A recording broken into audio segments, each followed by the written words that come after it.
Welcome students. आज भी आपकी वही सीरीज चल रही है जो काफी दिनों से चल रही है और कुछ इंपॉर्टेंट बातें होती हैं जो मैं इनिशियली अपने लेक्चर के स्टार्टिंग में बच्चों को बताता हूँ। देखिए, ये जो सीरीज बेटा हमने डिजाइन कर रखी है, इस सीरीज में क्या है कि इसमें हमने 60% क्वेश्चन बेटा लगभग आपके न्यूमेरिकल्स रखे हैं और 40% क्वेश्चन हमने थ्योरी रखे हैं। अब इसके पीछे का रीजन क्या है? देखिए हमारे पास 3 ऑप्शंस थे। सही, जब हम ये सीरीज डिजाइन कर रहे थे कि भाई या तो हम सारे क्वेश्चंस न्यूमेरिकल रख लेते हैं या फिर हम सारे क्वेश्चन थ्योरी रख लेते हैं या फिर जो मैंने आपसे 60-40 का रेशियो बोला है। तो इसके पीछे का रीजन ये है बेटा कि अगर आप जेई एग्जाम की बात करते हो, असिस्टेंट इंजीनियर एग्जाम की बात करते हो, तो पहले जेई की बात कर लेते हैं। तो जेई के बहुत सारे पेपर होते हैं बेटा, जैसे एसएससी जेई का पेपर हो गया, ठीक है। उसके अलावा आपका UPPCL Uttar Pradesh power corporation limited का पेपर हो गया जूनियर इंजीनियर का। उसके अलावा आपका यूपी आरएनबीएल उत्तर प्रदेश राज्य विद्युत निगम लिमिटेड का पेपर हो गया। उसके अलावा आपका CSEB Chhattisgarh state electricity board का पेपर हो गया, ठीक है।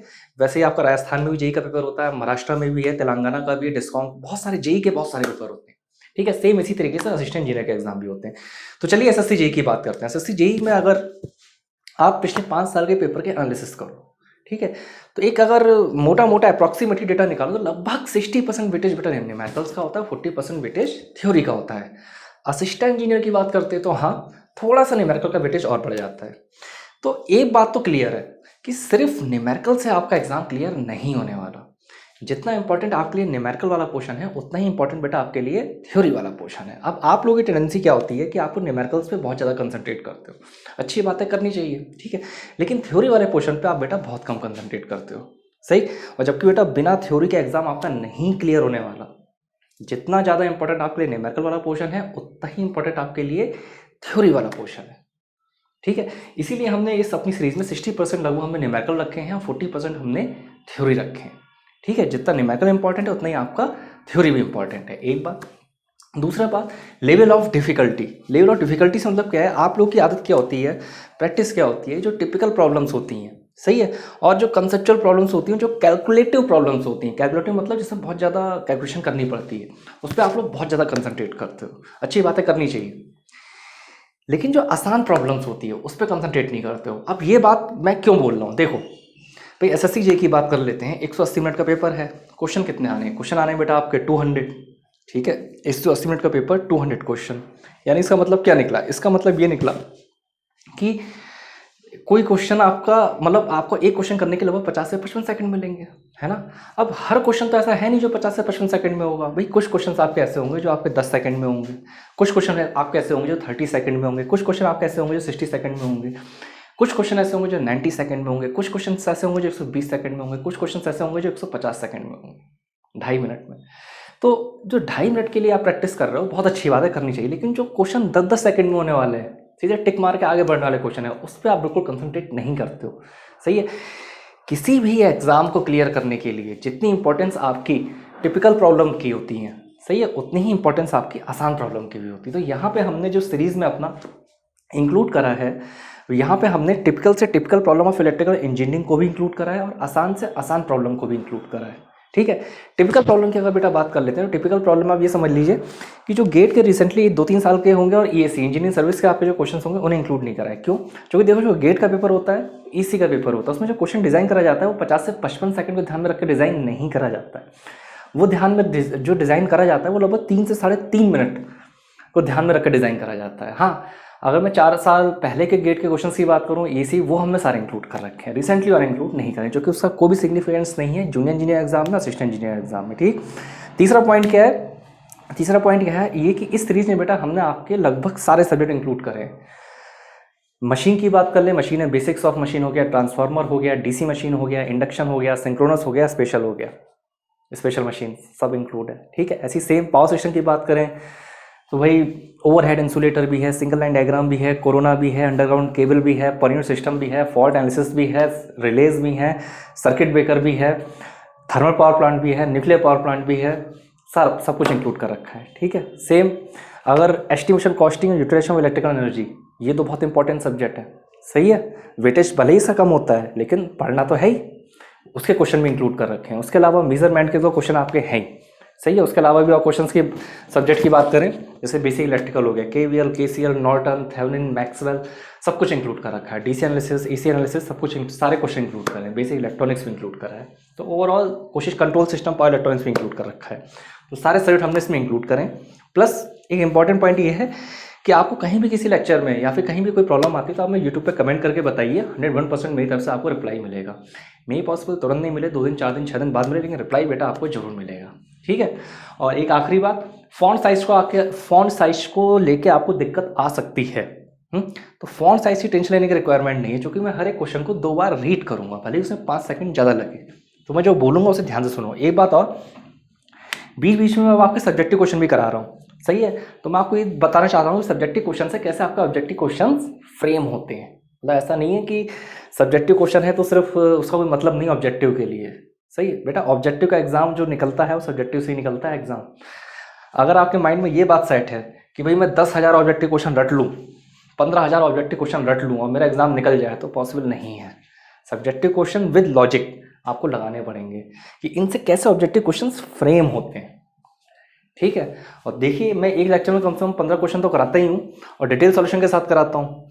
तो यानी मिनिमम आपके एक लेक्चर में बेटा मेरे 30 से 35 क्वेश्चन तो रेडी होने ही है, ठीक है। जब 30 से 35 क्वेश्चन बेटा रेडी होने हैं तो इसका मतलब क्या है कि 10 लेक्चर से 300 साढ़े 300 लेक्चर क्वेश्चन, और ऐसे एक महीने में 30 दिन में लगभग 1000 से 1500। तो कंटिन्यूस अगर 6 महीने अगर ये चीज़ आप फॉलो करते हो, 6 से साढ़े 6,000 क्वेश्चन आपके रेडी हो जाएंगे।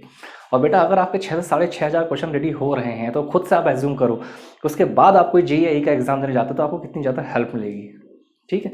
चलिए आज का लेक्चर स्टार्ट करते हैं। और फॉन्ट ऐसी टेंशन मत लेना, मैं क्वेश्चन को 1-2 बार रीड करूंगा। देखिए यहाँ पे बेटा कुछ क्वेश्चंस लिख रखे हैं, यहाँ पे कुछ क्वेश्चंस लिखे हैं। पहला क्वेश्चन बेटा ये है, दूसरा क्वेश्चन, तीसरा क्वेश्चन, फोर्थ क्वेश्चन और ये फिफ्थ क्वेश्चन, ठीक है। तो पहला क्वेश्चन देखते हैं, पहले क्वेश्चन से स्टार्ट करते हैं। Which of following leads to increase in transmission efficiency. A है आपका increase in both voltage and power factor. Exam में ये ऐसे नहीं होगा, एग्जाम में आपका लिखा हुआ होगा इंक्रीज, वो तो मैं आपको साइन शॉर्ट में लगा देता हूं। Increase in both voltage and PF, PF का मतलब पावर फैक्टर। बी है बेटा increase in voltage but decrease in power factor ही होगा, ठीक है। चलो पावर मान लेते हैं, देखेंगे अभी आगे। बी है आपका decrease in both voltage and power factor. C है decrease in voltage but increase in power. सही, मैं रिपीट कर दे रहा हूं क्वेश्चन एक बार। Which of following leads to increase in transmission efficiency. वो जो मैंने ईटा लगाया वो है एफिशिएंसी। ए ऑप्शन है बेटा increase in both voltage and power factor. B है decrease in both voltage and power factor. C है increase in voltage but decrease in power. D है decrease in voltage but increase in power. सही, तो चलिए यहां पे बेटा किसकी बात हो रही है। यहां पे आपकी जो बात हो रही है, यहां पे बात हो रही है बेटा आपकी ट्रांसमिशन एफिशिएंसी की। सही, किसकी बात हो रही है, ट्रांसमिशन एफिशिएंसी की, ठीक है। तो अगर मैं ट्रांसमिशन की बात करता हूं, सही है, तो जिस समय हम ट्रांसमिशन करते हैं हमारी पावर क्या होती है, जनरली हमारी पावर कांस्टेंट होती है। ट्रांसमिटिंग द वोल्टेज, मैं लिख दे रहा हूं पॉइंट, नोट्स में लिखिएगा, एज ट्रांसमिटिंग द वोल्टेजेस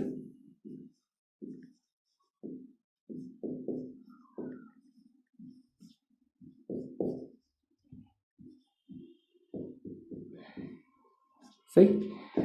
तो इस केस में क्या होता है, जनरलाइज बात हो रही है, इसमें होता है कि पावर इज बीइंग कांस्टेंट। सही है, पावर आपकी कांस्टेंट रहती है। Power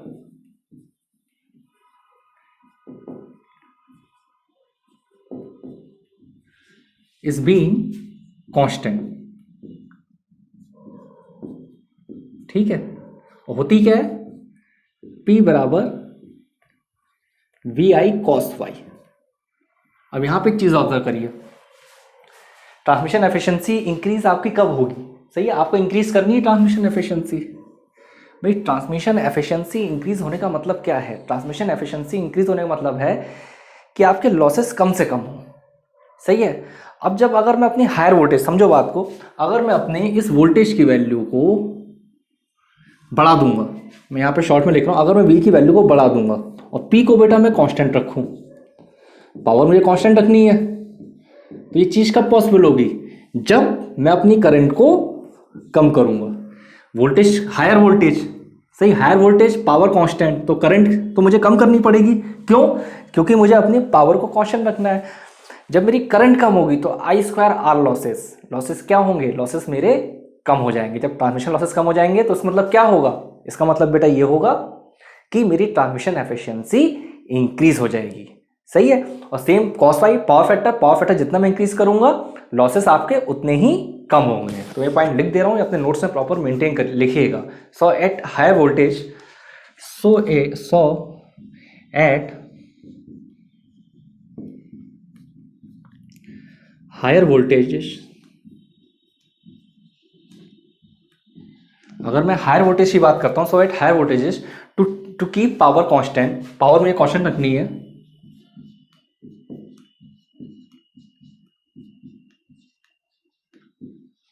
to keep,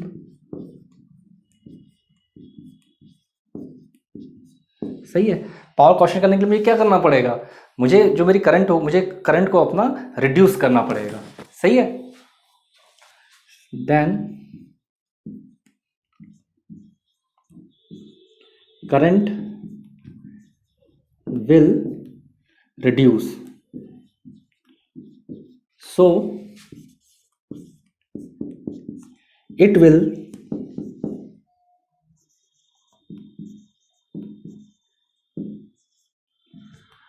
minimize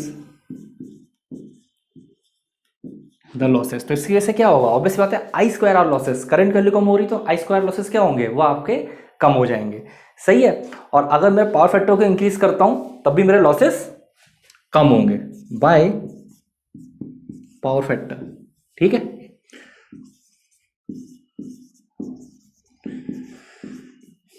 by increasing the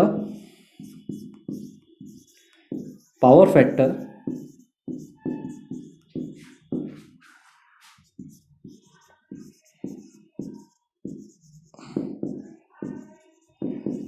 transmission losses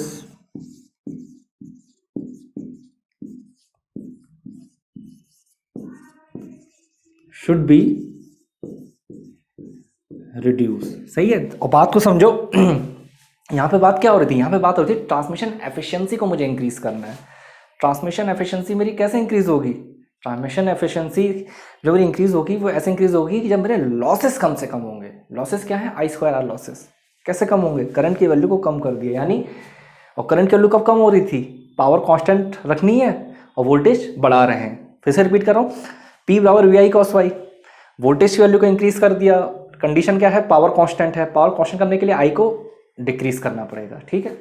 तो यहाँ पे कौन सा है, ए वाला option, increase in both voltage and power factor. तो सही है। दरअसल जो आपको बेटा ट्रांसमिशन एफिशिएंसी होती है, इसके तीन डेरिवेशंस हैं।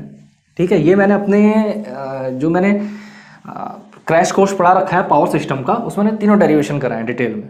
तो अगर आप बोलोगे तो मुझे बोल देना, मैं यूट्यूब पे मैं आपको लिंक शेयर कर दूंगा। सही है। वहाँ मैंने बिल्कुल डिटेल में बता रखा है कि भाई कैसे कैसे आपकी ट्रांसमिशन एफिशिएंसी इंक्रीज होती है। चलिए, पहला क्वेश्चन हो गया। नेक्स्ट क्वेश्चन देखते हैं। नेक्स्ट क्या है, as the load on induction motor, सही है, इंडक्शन IM लिखा है तो इंडक्शन मोटर है। सही है। Increases its power factor, PF मतलब पावर फैक्टर। ए है रिमेन कांस्टेंट, बी है बेटा गोज ऑन डिक्रीजिंग, सी है बेटा goes on increase over after full load, D है आपका goes on increase up to full load and then it's fall again. Repeat कर रहा हूं, as the load on induction motor increases its power factor. A है आपका remain constant, B है आपका goes on decreasing, C है बेटा goes on increase over after full load, और डी है आपका goes on increase up to full load and then it's fall again. सही है। तो यहां पे बात क्या हो रही है कि लोड आपका जो इंडक्शन मोटर पे होता है, अगर हम उसे इंक्रीज कर रहे हैं, इंडक्शन मोटर के लोड को अगर इंक्रीज कर रहे हैं, जो मतलब लोड है, तो उस केस में पावर फैक्टर पे क्या फर्क पड़ता है, डिटेल में बता चुका हूं, बता रहा हूं। होता क्या आपका, goes on increase up to full load and then it's fall again. No load से फुल लोड तक जाएंगे तो पावर फैक्टर आपका क्या होगा, इंक्रीज करेगा। सही है। और उसके बाद ये आपका क्या होगा, उसके बाद ये आपका डिक्रीज करेगा। इसमें एक दो पॉइंट नोट कर लीजिए। When a load on squirrel cage induction motor is increase from no load to full load. When A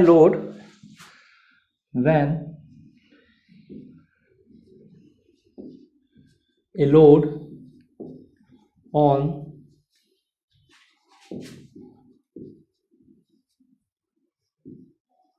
squirrel cage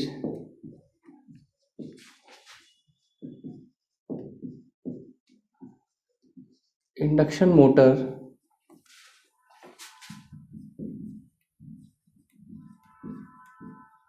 increases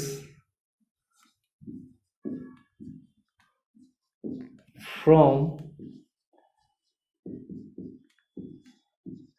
क्या होगा इस केस में, जब हमारा जो लोड होगा बेटा वो जब हम इंक्रीज करेंगे नो लोड से फुल लोड पे, तो स्लिप हमारी क्या होगी, स्लिप हमारी इंक्रीज होगी।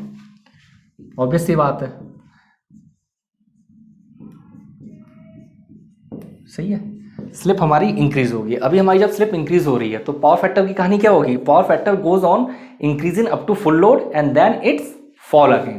पावर फैक्टर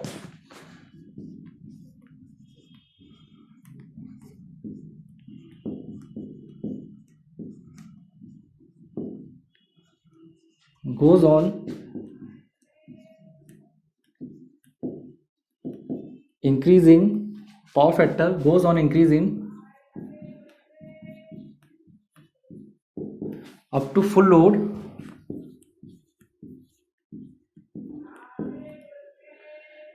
and जब तक फुल लोड पे होगा तब तक पावर फैक्टर क्या होगा, पावर फैक्टर बेटा आपका इंक्रीज करेगा, उसके बाद क्या करेगा, फॉल करेगा। देन इट्स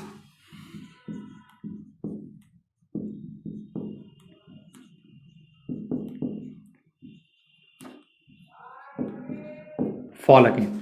ठीक है, तो ये आपकी पावर फैक्टर की बात हो गई। उसके अलावा यहाँ पे जो टॉर्क आपका मोटर के द्वारा डेवलप होगा, मोटर भी है ना, मोटर आपका टॉर्क डेवलप करेगा, तो वो torque develop by the motor increase, सही है, कब तक, till it equals the applied torque. ठीक है, torque develop by the motor, torque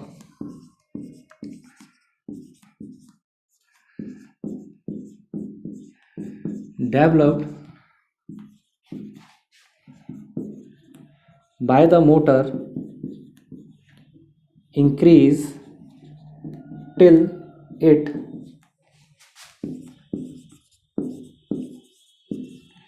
equals the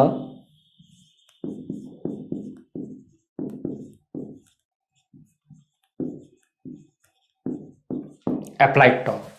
ठीक है, तो ये जो कुछ इंपॉर्टेंट पॉइंट थे, सारे पॉइंट मैंने आपको बताए, ये पॉइंट्स आप नोट डाउन कर लीजिएगा। ठीक है, आज चलिए ये आपकी थ्योरी ही चल रही है, और मैंने जैसे बोला है कि अगर आप पूरी सीरीज का वेटेज देखेंगे, मैं एक सिंगल लेक्चर की बात नहीं करता, किसी एक लेक्चर में मे भी पॉसिबल हो सकता है मैं न्यूमेरिकल ज़्यादा करा दूं, और किसी और लेक्चर में हो सकता है कि मैं थ्योरी ज़्यादा करा दूं, लेकिन ओवरऑल जो हमने कोशिश करी है कि हमने 60 से लेके 40% तक का अपना रेशियो मेंटेन करा है।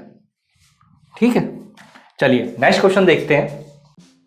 Genic Prime is the new features by Genic Education where you will get 450 plus video series questions explanation, Prime Facebook group for doubt solving, assignments, live sessions and many more. If you are interested then visit website and join quickly. For any query call on 9837933283. Next question है आपका बेटा, the resistance of shunt for precision grade ammeter can be measured by. सही है, ये option है D Southee bridge, B है बेटा Tshering bridge, सी है आपका मैक्सवेल ब्रिज, और डी है आपका केल्विन डबल ब्रिज। रिपीट कर रहा हूं question, the resistance of shunt for precision grade ammeter can be measured by. A option है बेटा डी साउथी ब्रिज, बी है आपका शेरिंग ब्रिज, सी है आपका मैक्सवेल ब्रिज, और डी है आपका केल्विन डबल ब्रिज। सही है, तो यहां पे कौन सा ऑप्शन करेक्ट होगा, यहां पे आपका होगा केल्विन डबल ब्रिज। सही, तो ये आपका मेजरमेंट का क्वेश्चन था, और ये क्वेश्चन आपके आपका एग्जाम में आता ही है भाई।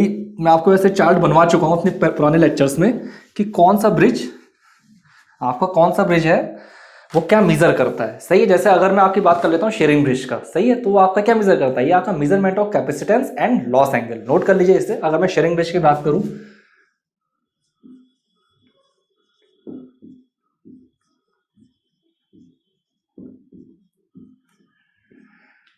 तो ये आपका जो मेजर करता है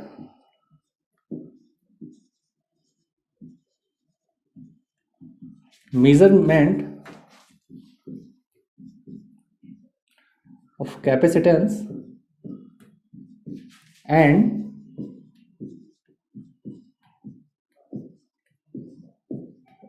लॉस एंगल, ठीक है। ये आपका श्रिम्ब्रिज का काम होता है। सेम अगर मैं मैक्सवेल और हेब्रिज की बात करता हूं तो ये आपका क्या मेजर करते हैं, ये आपके बेटा सेल्फ इंडक्टेंस को मेजर करते हैं, ठीक है।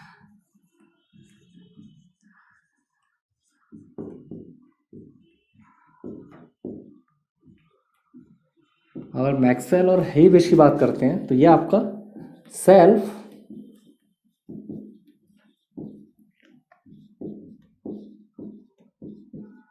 इंडक्टेंस को मेजर करते हैं, ठीक है। तो ये सारे पॉइंट आपको पता होने चाहिए, एग्जाम पॉइंट ऑफ व्यू से बहुत ज़्यादा इंपॉर्टेंट। जितने भी ब्रिजेस हैं, मैं आपको ऐसे प्रीवियस लेक्चर में पूरा चार्ट बना चुका हूँ कि कौन सा ब्रिज क्या मेजर करता है, सही है। क्वालिटी फैक्टर के क्वेश्चंस भी आते हैं। चलिए नेक्स्ट क्वेश्चन देखते हैं। नेक्स्ट क्या है,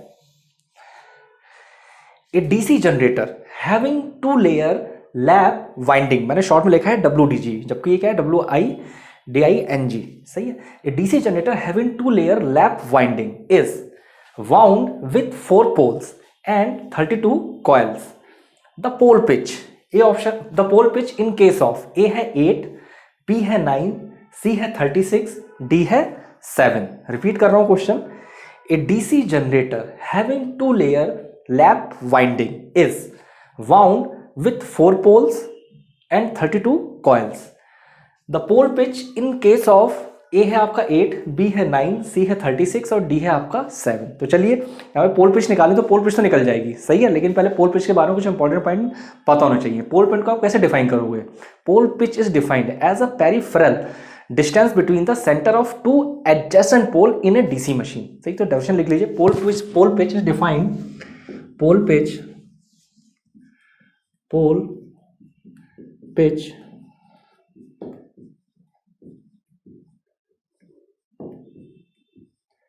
is defined, पोल पिच को आप कैसे डिफाइन कर सकते हो? Pole pitch is defined as peripheral distance between the, as peripheral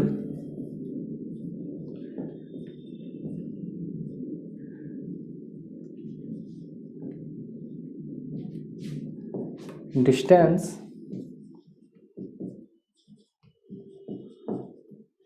किसके बीच की डिस्टेंस की बात होती है? यहां पे जो पोल पिच में डिस्टेंस की बात होती है वो सेंटर ऑफ 2 एडजेसेंट पोल, सही। Centre of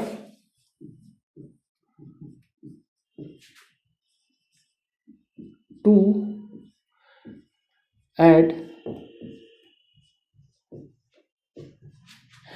adjacent pole in DC machine,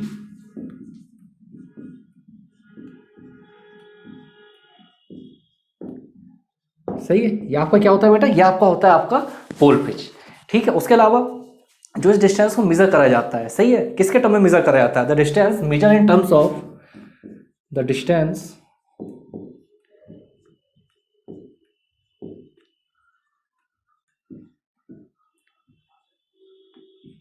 measured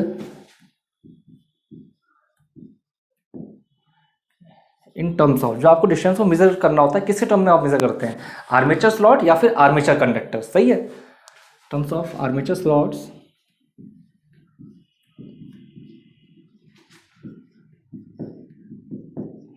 और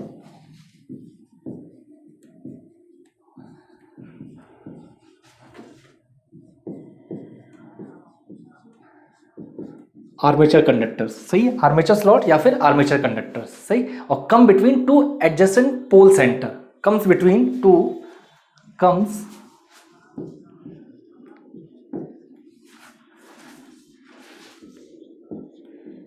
between 2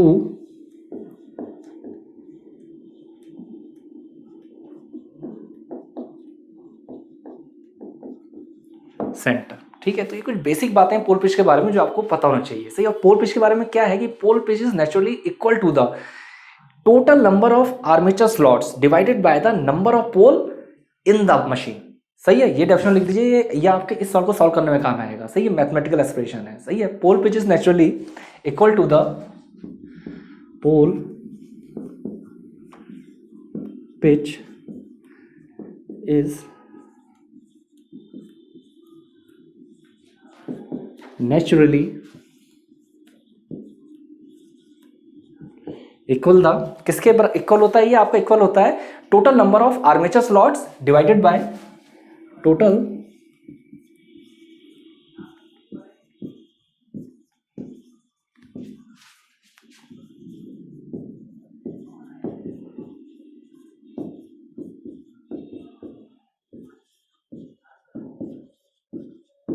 सही। किससे डिवाइड करोगे? आर्मेचर स्लॉट्स का आप किससे डिवाइड करोगे? Divided by the number of poles in the machine.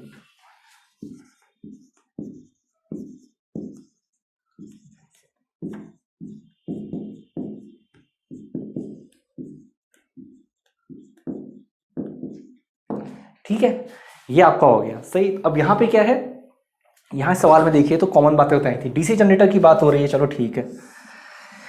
2 layer की वाइंडिंग है बेटा। कौन सी वाइंडिंग है? लैप वाइंडिंग है। सही। पोल्स कितने हैं? पोल्स हैं आपके 4 पोल्स हैं। कॉइल्स कितनी है आपकी? कॉइल्स हैं बेटा आपके पास 32। सही है। तो यहां पे क्या होगा? यहां पे सिंपल पोल पिच हो जाएगा S/P। पोल पिच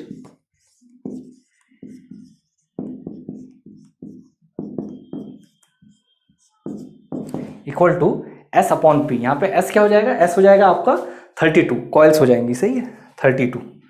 और पोल्स की बात करें 4, यानी 34। आपका करेक्ट आंसर क्या आएगा? जहां पे जो आपकी पोल पिच आएगी वो क्या जाएगी? वो आपकी आएगी 8। ठीक। तो देखो, जैसे मैंने आपसे बोला है कि मैं आपको काफ़ी सारे क्वेश्चंस में डिटेल में सॉल्यूशन प्रोवाइड करूंगा। अब इस सवाल में सिंपल मैं आपको पोल पिच बराबर सिंपल S/P करके आगे बढ़ जाता। ठीक है, लेकिन यहाँ पे मैं इस वजह से आगे नहीं बढ़ा क्योंकि ये जो बेसिक नॉलेज है ये भी आपका ऑब्जेक्टिव क्वेश्चन में पूछी जाती है कि भाई पोल पिच को कैसे डिफाइन करते हैं।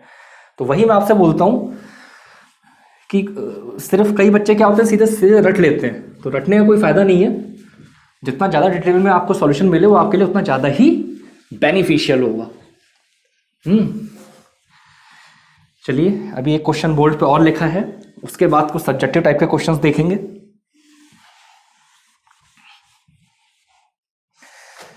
क्वेश्चन देखते हैं।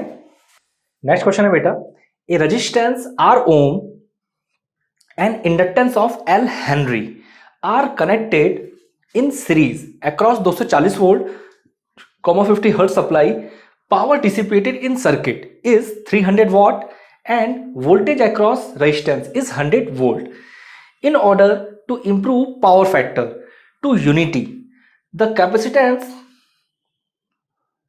that is to be connected in series should have value of A है 43.7 माइक्रोफैरेड, B है 4.37 माइक्रोफैरेड, C है 437 माइक्रोफैरेड, D है 0.437 माइक्रोफैरेड। रिपीट कर रहा बेटा question. A resistance R ohm and inductance of L Henry are connected in series across 240 volt, 50 hertz supply. Power dissipated in circuit is 300 watt and voltage across R is 100 volt. In order to improve power factor to unity, the capacitance that is to be connected in series should have value of A है 43.7 microfarad, B है 4.37 microfarad, C है 437 microfarad, D है 0.437 microfarad. ठीक है, तो चलिए बढ़िया question करते हैं। पहले तो हम सर्किट डायग्राम बनाते हैं, या फिर सबसे पहले देखिए ये रेजिस्टेंस R ओम। रेजिस्टेंस कितना है बेटा आपका? रेजिस्टेंस है आपका R ओम का। ठीक है, ऐसे इंडक्टेंस की बात कर लें तो इंडक्टेंस कितना है बेटा आपका? इंडक्टेंस है बेटा आपका L हेनरी का।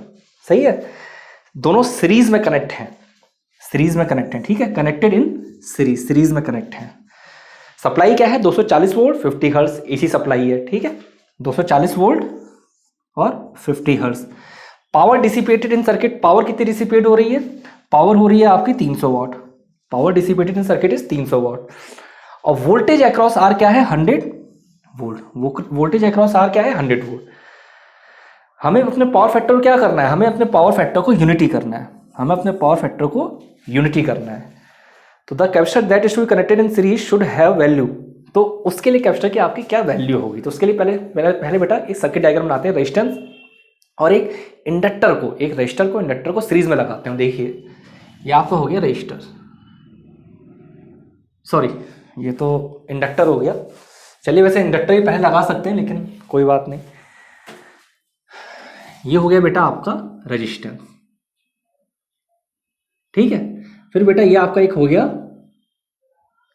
इंडक्टर, एक आपका हो गया रजिस्टर, एक हो गया आपका इंडक्टर, ठीक है। इसके अक्रॉस बेटा सप्लाई क्या है, एक सेकंड, यहाँ पे रजिस्टर, इस रजिस्टर के रेजिस्टेंस की क्या वैल्यू दे रखी है और इंडक्टर के इंडक्टेंस की वैल्यू आपको क्या दे रखी है, ठीक है। तो रजिस्टर की रेजिस्टेंस वैल्यू दे रखी है आपको आर ओम, आर ओम।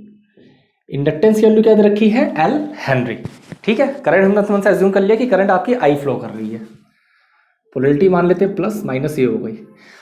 कितना आपका अप्लाइड वोल्टेज है यहाँ पे आपका अप्लाइड वोल्टेज है 240 वोल्ट और 50 हर्ट्ज।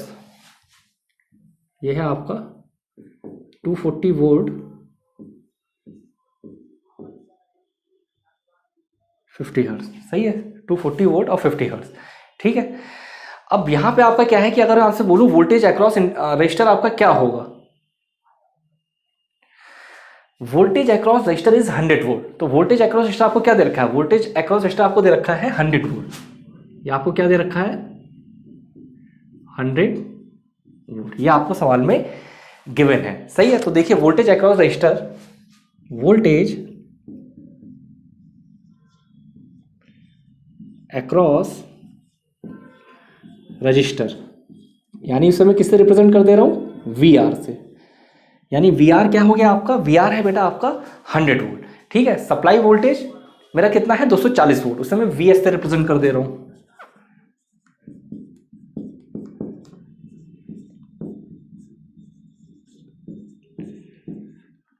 वी एस कितना है मेरा 240 वोल्ट, ये मेरा हो गया वी एस। अब वोल्टेज अक्रॉस इंडक्टर की बात करूं तो वोल्टेज अक्रॉस इंडक्टर क्या होगा, देखिए वोल्टेज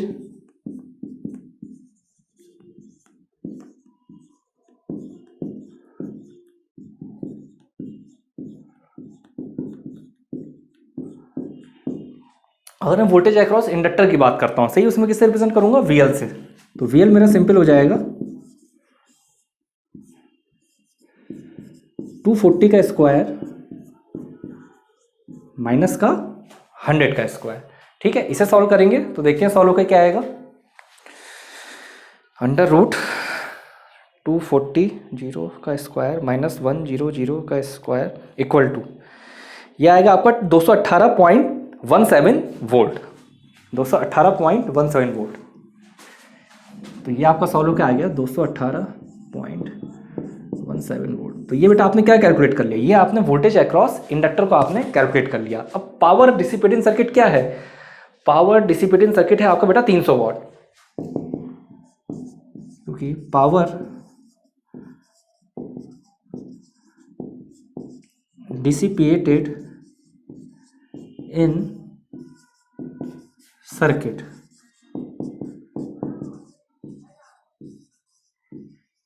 सही। तो जो पावर डिसिपेट हो रही है आपके सर्किट में वो आपकी क्या है 300 वॉट, और पावर डिसिपेटेड अक्रॉस रजिस्टर आपका क्या होगा, ऑब्वियस सी बात है 300 वॉट होगा।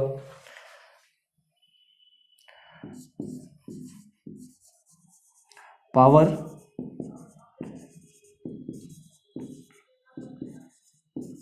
सही, मैं किसकी बात कर रहा हूं, मैं आपकी बात कर रहा हूं अक्रॉस रजिस्टर की। Power dissipated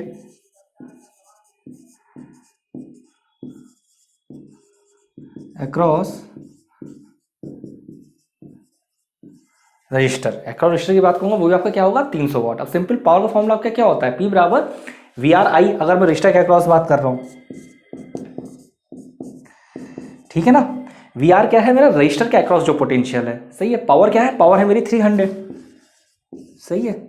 we R sorry V R मेरा कितना है 100, और ये तो मेरा आई है ही, यानी करंट की वैल्यू क्या होगी 3 एम्पियर, यानी करंट यहां पे क्या हो गया, करंट मेरा हो गया यहाँ पे, जो करंट की अगर बात करूँ करंट मेरा हो गया बेटा 3 एम्पियर, सही। अब मुझे क्या, मुझे सॉल्व कंडीशन दे रखी है, मुझे यूनिटी पावर फैक्टर करना है, सही है। तो देखिए to get unity power factor,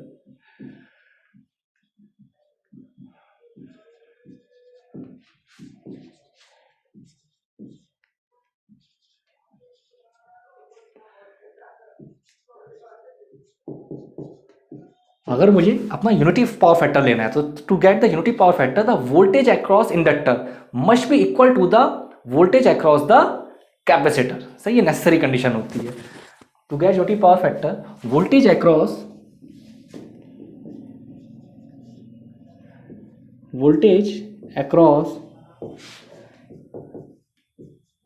inductor must be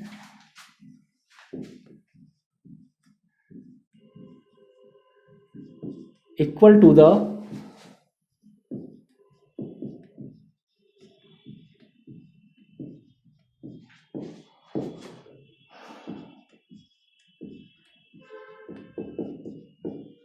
voltage across capacitor. ठीक है, यानी मेरी VC की वैल्यू क्या होनी चाहिए? VC की वैल्यू मैंने होनी चाहिए 218.17 वोल्ट।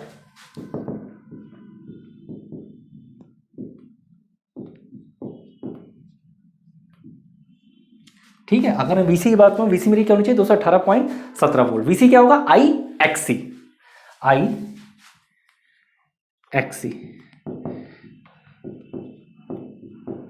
XC क्या हो जाएगा?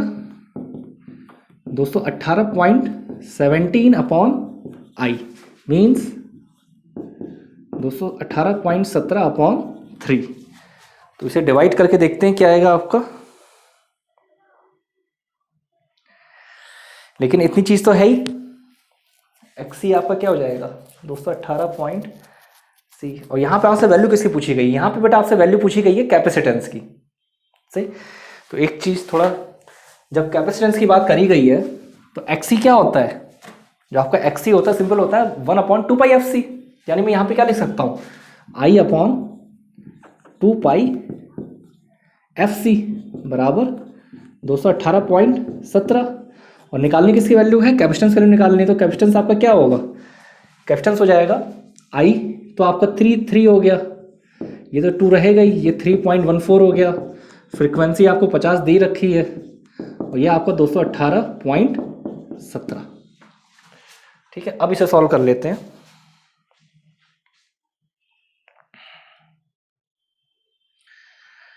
Three upon 2 into 3.14 into 50 into 218.17 equal to, ये आपका आएगा 43.7 माइक्रोफैरड। ये आपका आएगा 43.7 माइक्रोफैरड। ठीक है, तो करेक्ट आंसर क्या होगा? ए वाला आपका आंसर करेक्ट होगा। ठीक है, सवाल आपका हो गया। अब देखो, जैसे मैंने आपसे लेक्चर की स्टार्टिंग में बोला है, मैंने क्या बोला है कि मैं आपको आसान क्वेश्चन भी कराऊंगा, कठिन क्वेश्चन भी कराऊंगा। सही है, ऑब्जेक्टिव भी कराऊंगा, सब्जेक्टिव भी कराऊंगा। तो यहाँ देखिए, ये क्वेश्चन आपका अच्छे लेवल का क्वेश्चन है। इस क्वेश्चन में कोई रॉकेट साइंस नहीं था, सिंपल सर्किट दे रखा था, सर्किट आपने बना लिया। भाई R ओम हो गया, L हेनरी हो गया। ठीक है, यहाँ तक कोई दिक्कत नहीं है। वोल्टेज अक्रॉस सर्किट दे रखा था, वोल्टेज अक्रॉस रजिस्टर सवाल में आपका गिवन था। ठीक है, तो सिंपल आपने वोल्टेज अक्रॉस इंडक्टर निकाल लिया। आपको भाई total voltage across the circuit पता है, आपको रजिस्टर के अक्रॉस वोल्टेज पता है, तो इंडक्टर के अक्रॉस आपने सिंपल वोल्टेज निकाल लिया। पावर डिसिपेटेड भी आपको पता है, तो सिंपल आपने करंट की वैल्यू निकाल ली। सही है, और ये एक नेसेसरी कंडीशन है कि अगर आपको पावर फैक्टर यूनिटी करना है, सही है, तो जब पावर फैक्टर यूनिटी करना है तो जितना वोल्टेज बेटा आपका इंडक्टर के अक्रॉस होता है उतना ही वोल्टेज आपका कैपेसिटर के अक्रॉस होना चाहिए। ये नेसेसरी कंडीशन है। उस केस में सर्किट क्या होगा? उस केस में सर्किट आपका प्योरली रजिस्टिव हो जाएगा। प्योरली रजिस्टिव होने का मतलब क्या होगा? प्योरली रजिस्टिव होने का मतलब होगा कि पावर फैक्टर यूनिटी हो जाएगा। 3 केस होते हैं कि सर्किट अगर प्योरली रजिस्टिव है तो उस केस में वोल्टेज करंट क्या होता है? वोल्टेज करंट बेटा आपका सेम फेज में होता है। ठीक है, अगर बेटा सर्किट आपका इंडक्टिव है तो करंट क्या करेगा? अगर आइडियल प्योरली इंडक्टिव है तो 90 डिग्री लैग करेगा करंट, किससे? वोल्टेज से। सेम अगर आपका सर्किट प्योरली कैपेसिटिव है, प्योरली कैपेसिटिव, तो करंट क्या करेगा? 90 डिग्री लीड करेगा, किससे? वोल्टेज से। ठीक है, तो बहुत बढ़िया सवाल था। सही, अब देखो, जैसे मैं आपसे बोलता नहीं हूं कि कुछ सवाल ऐसे भी होते हैं जिसमें 2 से 2.5 मिनट लग सकता है, ये उस कैटेगरी में सवाल आते हैं। वैसे 2 से 2.5 मिनट तो नहीं है, 1 से 1.5 मिनट मैक्सिमम है, क्योंकि मैं तो यहाँ आपको डिटेल में बताने की कोशिश करता हूँ और हर एक पॉइंट लिखता हूँ। लेकिन अगर सीधे सीधे कैलकुलेशन पे आओगे तो सर्किट डायग्राम बनाने की भी रिक्वायरमेंट नहीं है। ठीक है, लेकिन मुझे यहाँ पे सारा डिटेल में क्वेश्चन सॉल्व करना होता है, इस वजह से टाइम लग जाता है। शायद इस क्वेश्चन में मैंने 10 मिनट से ज़्यादा लगा दी हूँ, मे बी पॉसिबल। लेकिन खैर चलिए, ये बढ़िया सीखने वाला सवाल था। और यहाँ पे जो पॉइंट्स निकल के आते हैं, अब आपके ऑब्जेक्टिव में ये पॉइंट ही पूछा जाता है कि भाई पावर फैक्टर यूनिटी होने के लिए voltage across inductor should be equal और नॉट वोल्टेज अक्रॉस कैपेसिटर। तो देखो, एक ऑब्जेक्टिव क्वेश्चन के अंदर दूसरा ऑब्जेक्टिव क्वेश्चन भी बन रहा है, ठीक है। तो इसीलिए कहता हूँ रटने वाली चीज़ों में मत जाना, ठीक है। चलिए अब थोड़ा 3-4 सब्जेक्टिव क्वेश्चन आपको दिखाते हैं कि उन सब्जेक्टिव क्वेश्चन से आपके कैसे ऑब्जेक्टिव क्वेश्चंस फ्रेम हो सकते हैं, ठीक है। और बोर्ड भी आपका काफ़ी गंदा हो गया है, तो इस बोर्ड को थोड़ा सा और साफ करते हैं।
बेटा क्वेश्चन है, an iron choke coil takes 4 ampere when connected to a 20 volt DC supply and takes 5 ampere when connected to 65 volt 50 hertz AC supply.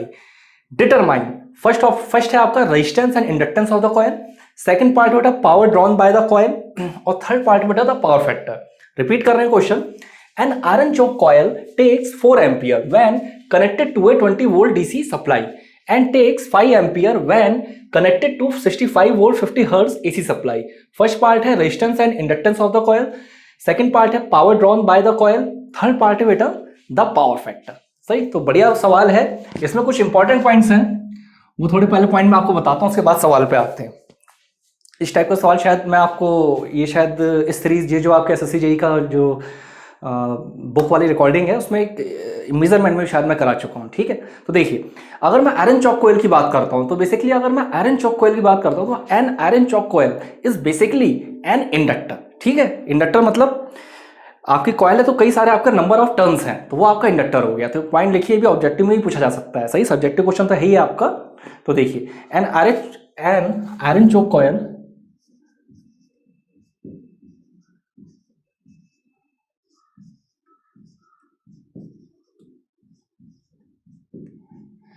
जो आपकी आयरन चोक कॉयल है इज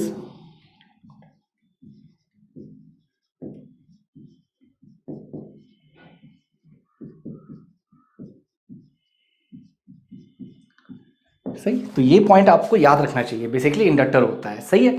और ये यूज किस लिए होता है?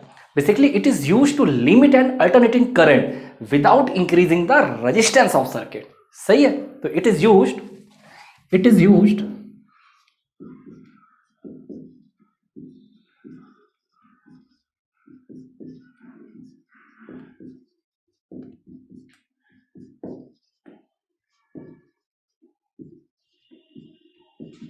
सही, ये आपका क्यों यूज होता है, ये आपका यूज क्यों होता है, it is use to limit the current मान लिया, फिर अल्टरनेटिंग करंट की बात कर ले रहे हैं, क्योंकि इंडक्टेंस की बात आ रही है या फिर कैपेसिटेंस की बात आ रही है, तो ऑब्वियस सी बात है एसी की बात होगी। सही, alternating current without increasing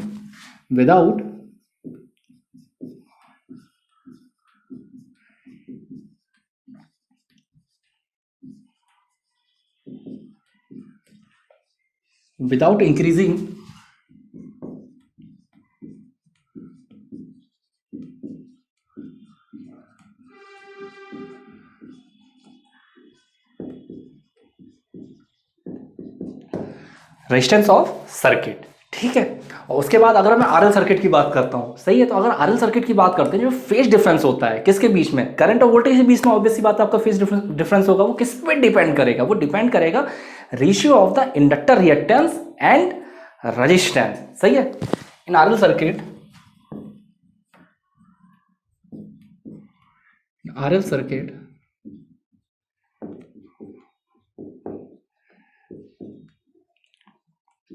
the phase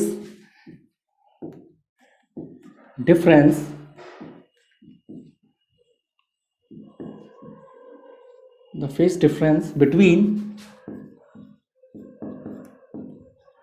voltage and current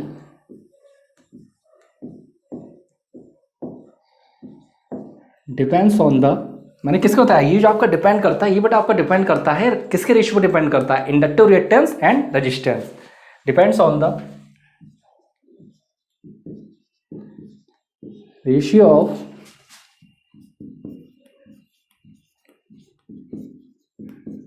inductive reactance and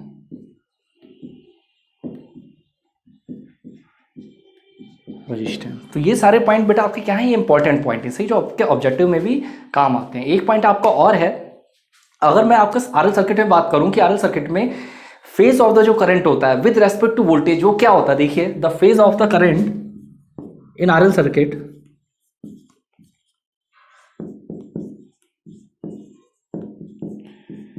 phase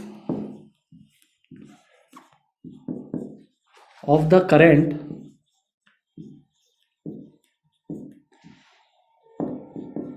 with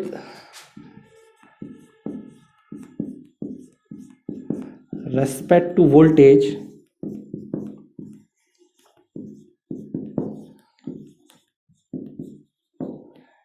is given by, इसका आपका फॉर्मूला क्या होता है, सब फॉर्मूला होता है आपका फाई बराबर tan inverse omega L upon are,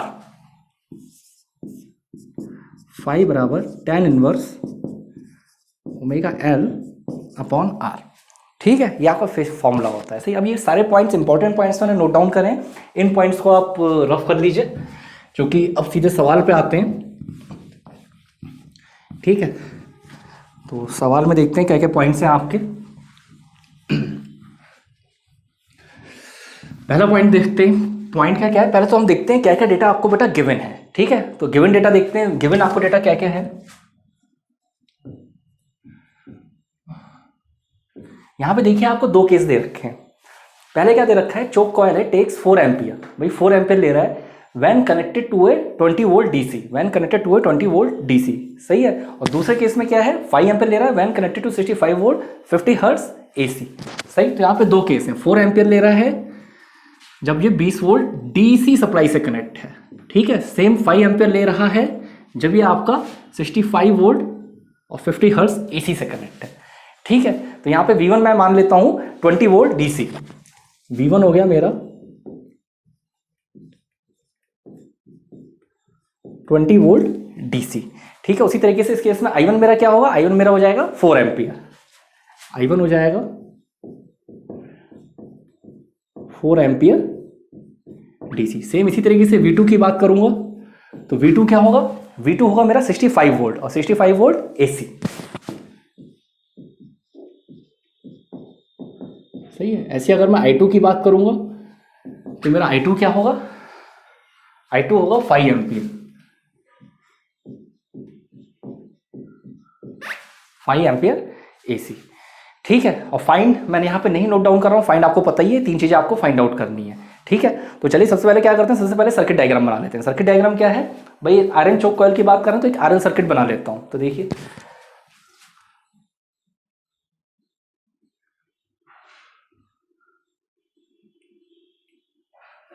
सही है, एक आपका आर हो गया और एक आपका इंडक्टेंस हो गया, इंडक्टर हो गया।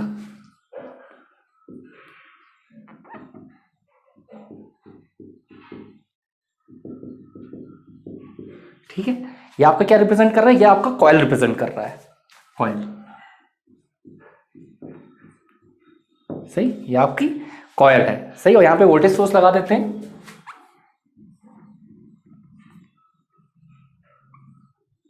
ठीक, ये आपका वोल्टेज सोर्स हो गया। अगर मैं इसकी बात करूं तो ये प्लस माइनस वी लिख ले रहा हूं, ये आपका प्लस माइनस वी हो गया। यहाँ पे करंट की बात करें तो करंट फ्लो से एज्यूम कर ले रहे हैं कि करंट आई यहाँ पे फ्लो कर रही है, ये आपकी करंट आई हो गई। ठीक है, अब पहला पार्ट देखते हैं, resistance inductance of the coil निकालना है। सही है, तो हम क्या करते हैं, हम पहले डीसी वोल्टेज अप्लाई कर लेते हैं। फर्स्ट पार्ट में देखिए, हम पहले वाले पार्ट में क्या कर लेते हैं कि पहले हम डीसी वोल्टेज अप्लाई करते हैं, और उस डीसी वोल्टेज में बेटा बताओ इंडक्टर की कहानी क्या होगी। सही, इंडक्टर आपका जीरो होगा। क्यों होगा, देखो एक्सल बराबर क्या होता है, अगर मैं इंडक्टिव रिएक्टेंस की बात करता हूँ, इंडक्टिव रिएक्टेंस होता है एक्सल बराबर 2πfl। डीसी केस में बेटा आपकी फ्रीक्वेंसी जीरो हो जाएगी। जब एफ इक्वल टू जीरो हो जाएगा तो एक्सल यानी इंडक्टिव रिएक्टेंस क्या होगा, इंडक्टिव रिएक्टेंस बेटा आपका जीरो होगा। सही है, तो first apply DC voltage, first apply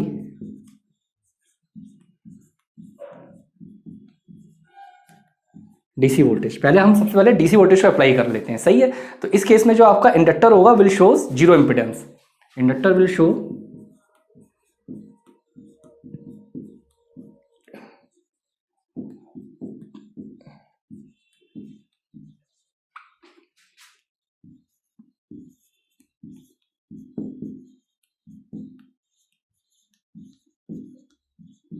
सही, इंडक्टर आपका क्या शो करेगा, इंडक्टर आपका जीरो इंपिडेंस शो करेगा। ठीक है, इस केस में यानी I1 बराबर क्या होगा, I1 बराबर होगा V1 upon R।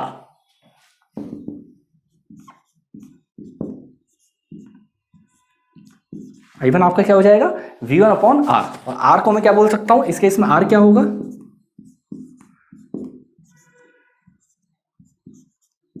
V upon I1। R आपका हो जाएगा V अपॉन I1। ठीक है, यानी V हो गया आपका 20,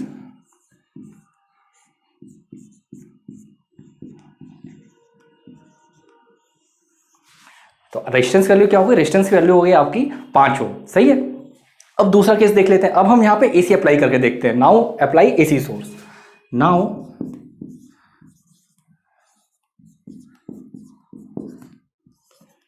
अप्लाई एसी सोर्स। सही, अब अगर बेटा हम एसी सोर्स अप्लाई करते तो उस केस में क्या होगा, देखो जब डीसी अप्लाई करा था तो इंपिडेंस की कहानी नहीं थी, लेकिन एसी में तो इंपिडेंस रहेगा बेटा। सही, तो एसी केस में V2 क्या होगा, V2 सिंपल होगा I2Z। सही है, V2 आपका हो जाएगा I2Z। यहाँ पे Z की वैल्यू क्या होगी, इंपिडेंस वैल्यू क्या होगी, V2 अपॉन I2। तो देखिए इंपिडेंस की वैल्यू क्या होगी, V2 अपॉन I2। V2 की बात करूँ तो V2 क्या है 65, I2 क्या है 5, 10, 13 ओम।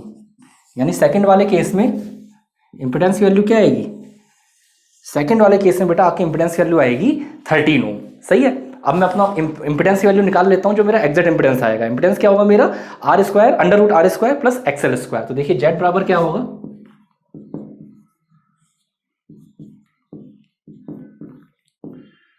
सही है। तो अगर मैं आर की बात करता हूं, सही है, अगर बेटा मैं आर की बात करता हूं तो आर मेरा क्या था, सही, अगर यहां पे बेटा आर की बात करते हैं तो आर तो मुझे पता ही है, रेजिस्टेंस मेरा 5 है। ठीक है, रेजिस्टेंस मेरा 5 है, मुझे एक्सएल की वैल्यू निकालनी है, और मुझे जेड तो पता ही है, जेड मेरा क्या है, जेड मेरा है 13। तो यहां देखिए ये वैल्यू पुट कर लेते हैं, 13 इक्वल टू 5 का स्क्वायर प्लस एक्सएल का स्क्वायर। तो यहां से देखिए, यहां से एक्सएल की वैल्यू आपकी क्या सॉल्व होकर आएगी, वैसे ही आपका डायरेक्ट सॉल्व हो जाएगा। अगर दोनों का स्क्वायर कर लेते हैं तो 13 का स्क्वायर 169, 5 स्क्वायर 25, 144, यानी ये सॉल्व को क्या आ जाएगा, एक्सएल आपका आ जाएगा 12 ओम। ठीक है, यहाँ पे इंडक्टिव रिटेंस वैल्यू क्या निकल के आई, ये आपकी 12 ओम निकल के आ गई। अब एक्सल मेरा क्या होता है, एक्सल होता है मेरा 2πfl, सही, 2πfl। तो 2πfl बराबर क्या होगा, 12, सही है। यहाँ पे फ्रिक्वेंसी आपकी क्या होगी, फ्रिक्वेंसी होगी आपकी 50 हर्ट्ज, यानी सीधे इंडक्टेंस वैल्यू क्या निकल के आएगी, 2π इंटू एफ, यानी इंडक्टेंस वैल्यू निकल के आएगी 12/2 इंटू 3.14 इंटू 50, सही है। तो यहाँ पे इंडक्टेंस वैल्यू देख ले रहे हैं, यहाँ पे इंडक्टेंस वैल्यू आपकी क्या सॉल्व होके आएगी,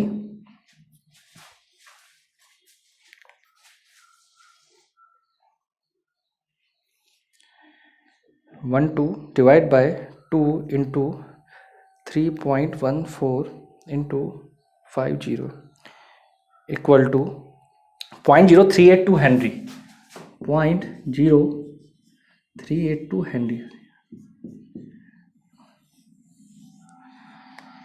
ठीक है, तो पहला पार्ट हो गया। पहले पार्ट में आपसे क्या पूछा गया था, पहले पार्ट में पूछा गया था बेटा आपसे resistance and inductance of the coil. Second part क्या है, सेकंड पार्ट है आपका power drawn by the coil. तो देखिए power drawn by the choke coil क्या होगा, पावर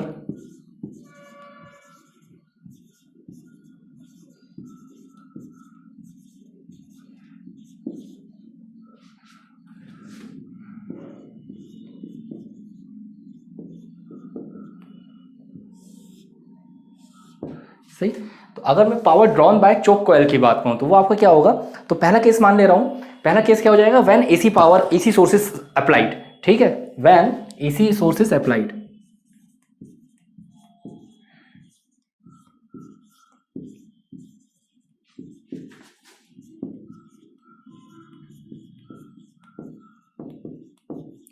जब आपका हमने एसी सोर्स अप्लाइड कर रखा, तो एसी सोर्स अप्लाइड में क्या होगा, P बराबर सिंपल I स्क्वायर R, ठीक है। तो देखिए P बराबर I स्क्वायर R।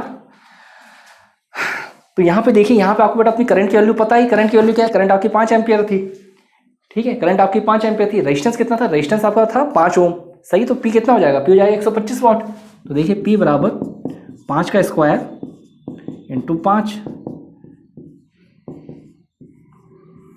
यानी आपकी पावर क्या कैलकुलेट होकर आ जाएगी, आपकी पावर कैलकुलेट हो जाएगी 125 वाट। अब डीसी वाला केस भी देख ले रहे हैं, when DC power, when DC sources applied, when DC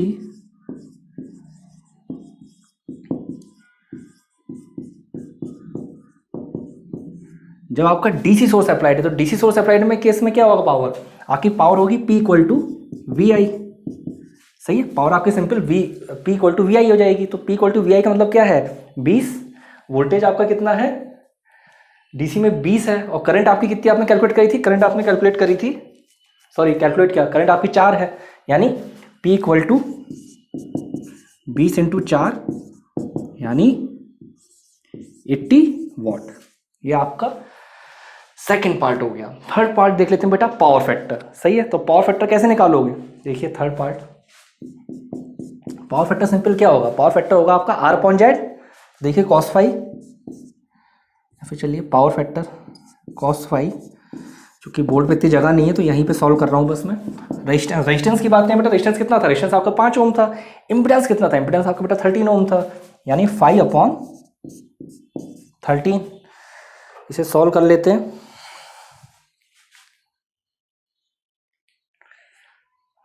5/13 equal to, ये बेटा सॉल्व होके आएगा 0.384 लाख, सही है। इसी तरीके से हम फाई की वैल्यू निकाल सकते हैं। फाई आपका क्या होगा, फाई आपका कॉस इनवर्स होगा, cos inverse equal to 67.41 degree. ये सॉल्व होके आ जाएगा आपका 67.41 डिग्री, ठीक है। तो ये आपका सॉल्व होके आ गया। तो ये आपका सिंपल क्वेश्चन था। इस एक क्वेश्चन से बेटा आपके बहुत सारे ऑब्जेक्टिव क्वेश्चन रेडी होते हैं, सही है, अगर आप ध्यान से देखो। अब इस क्वेश्चन में क्या है, जैसे मैंने आपको स्टार्टिंग में की पॉइंट्स दिखाए थे, जितने ही मैंने की पॉइंट्स दिखाए हैं, ये आपका ऑब्जेक्टिव टाइप एग्जाम के लिए बहुत ज्यादा इंपॉर्टेंट है, क्योंकि ऑब्जेक्टिव टाइप एग्जाम में वो की पॉइंट्स का बहुत रोल होता है, सही है। अब जैसे मैंने सिंपल यहाँ पे फॉर्मूला लिख रखा है cos फाई बराबर R/Z। तो अगर आप इस फॉर्मूले को ध्यान से देखोगे, सही है, अगर आप इस फॉर्मूले को देखते हो कि cos फाई बराबर आर बाई जेड। तो सिंपल यहाँ से आपके ऑब्जेक्टिव क्वेश्चन में कहानी क्या बनती है, ऑब्जेक्टिव क्वेश्चन में सिंपल आपको सवाल में डायरेक्टली रेजिस्टेंस दे रखा है कि भाई रेजिस्टेंस की वैल्यू इतनी है, डायरेक्टली आपको दे रखा है कि भाई इंपेडेंस की वैल्यू इतनी है, then you have to find out the power factor. तो सीधे ये ऑब्जेक्टिव क्वेश्चन ऐसे फ्रेम होते हैं, सही है। सिंपल यहाँ से आपका ऑब्जेक्टिव क्वेश्चन फ्रेम होता है। क्वेश्चन में क्या आ जाता है, क्वेश्चन ऑब्जेक्टिव में मैं बताता हूँ। देखो 2 क्वेश्चन तो मैंने आपको ये 3 क्वेश्चन बताया कि भाई डीसी के केस में ज्यादा पावर ड्रॉन होगी या फिर एसी के केस में ज्यादा पावर ड्रॉन होगी, इस टाइप से क्वेश्चन फ्रेम होता है। तो ये लॉजिक मैं आपको ये बताना चाह रहा हूँ कि सवाल को सिर्फ सब्जेक्टिव नजर से मत देखो या सिर्फ ऑब्जेक्टिव नजर से मत देखो। आप किसी पर्टिकुलर सवाल से कितना ज़्यादा सीख सकते हो, ये it is one of the most important बात कि आप कितना ज़्यादा सीख सकते हो। जैसे कि सिंपल ये तो चलिए, ये तो आपको सारे फॉर्मूले आते ही हैं, ये तो फॉर्मूले में तो सिंपल। अब जैसे ये मैंने लिख रखा है, सही, तो इसके ऊपर आपके ऑब्जेक्टिव क्वेश्चंस बनते हैं, ठीक है, इसके ऊपर आपका ऑब्जेक्टिव क्वेश्चंस बनते हैं। आरआरबी का पेपर उठा के देखना एक बार, ऑब्जेक्टिव क्वेश्चंस आए हैं ऐसे। आरआरबी में शायद ऐसे क्वेश्चन आते थे 5-5 सेकंड में सॉल्व होने थे, और इतने आसान क्वेश्चन आ गए थे कि वो प्रेडिक्शन, एक तो होता है ना प्रेडिक्शन की टफ से टफ क्वेश्चन है, एक प्रेडिक्शन होता है आसान से आसान क्वेश्चन है, तो आसान की भी कोई लिमिट नहीं थी। लेकिन ऐसा सोचो आसान था, सबका सिलेक्शन हो गया क्योंकि कट ऑफ बहुत हाई गई थी, ठीक है। तो इसके ऊपर क्वेश्चन आते हैं आपके, सही। तो बस यही है कुल मिला के कंक्लूजन, भली सब्जेक्टिव क्वेश्चन है कोई दिक्कत नहीं है, लेकिन कितने सारे ऑब्जेक्टिव क्वेश्चंस बन रहे हैं, ठीक है। क्योंकि अब मेरे ख्याल से शायद आपका एसएससी जेईई का प्री वाला पेपर तो हो ही चुका होगा, इसीलिए हमने इतना चेंज करा है अपने लेक्चर में कि ऑब्जेक्टिव क्वेश्चंस तो आपके रेडी होते ही रहें। क्योंकि हम यहाँ पे मेन टारगेट एसएससी जेईई नहीं है, सही है, सारे जेईई एग्जाम्स हैं, और मेन कंसंट्रेशन ये है कि आपके 6 से 7 हज़ार ऑब्जेक्टिव क्वेश्चन बढ़िया से रेडी हो जाए, सही। क्योंकि शॉर्ट टर्म टारगेट लेके हम नहीं चल रहे हैं इस सीरीज़ में, क्योंकि अगर शॉर्ट टर्म टारगेट लेके चलना होता तो अब तक करा के ख़त्म कर दिया होता, ठीक है। तो हमारी कोशिश है कि लगभग 200-250 लेक्चर तो अपलोड हों, भले ही 6 महीने 7 महीने सीरीज़ चले, लेकिन जो बच्चा ये सीरीज़ पूरी देखे तो उसे एंड ऑफ द सीरीज़, भले ही वो अपने जीवन के 300 घंटे दे हमारी सीरीज़ को देखने में, लेकिन 300 घंटे में उसे एहसास हो कि हाँ भाई चलो कुछ तो बेनिफिशियल है ये, है ना। चलिए अभी एक और ऐसे ही बढ़िया सा क्वेश्चन देखते हैं जिससे मैं आपको बताऊंगा कि कैसे आप ऑब्जेक्टिव क्वेश्चंस फ्रेम होते हैं, ठीक है। तो चलिए नेक्स्ट क्वेश्चन देखते हैं। Genic Prime is the new features by Genic Education where you will get 450 plus video series questions explanation, Prime Facebook group for doubt solving, assignments, live sessions and many more. If you are interested then visit website and join quickly. For any query call on 9837933283. Question है बेटा, an oven operates on a 15 ampere current from a 120 volt source. How much energy will it consume in 3 hours of operations? Second part है, how many 100 watt light bulbs connected to a 120 volt supply can be turned on at same time without blowing a 15 ampere fuse?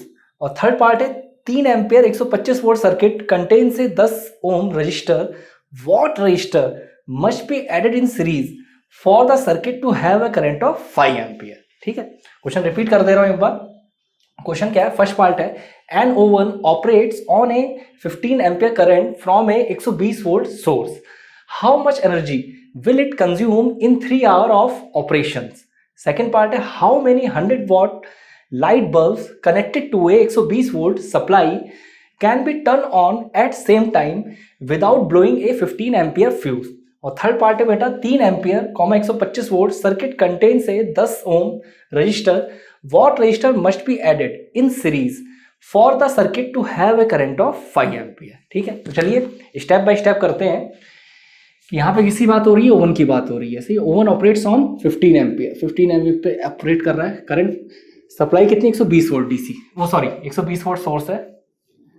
How much energy आपसे पूछ रहा है, कितने time period में, 3 घंटे में, कि 3 घंटे में कितनी एनर्जी कंज्यूम कर लेगा। सही है, तो देखिए कुछ इंपॉर्टेंट पॉइंट आपको पता होने चाहिए। जैसे आपकी यूनिट ऑफ इलेक्ट्रिकल एनर्जी होती है, सही है, वो आपकी जनरली किस में होती है, वो आपकी kWh किलोवाट आवर में होता है। ये भी ऑब्जेक्टिव में पूछा जाता है आपका। सही है, the unit of electrical energy consume, the unit of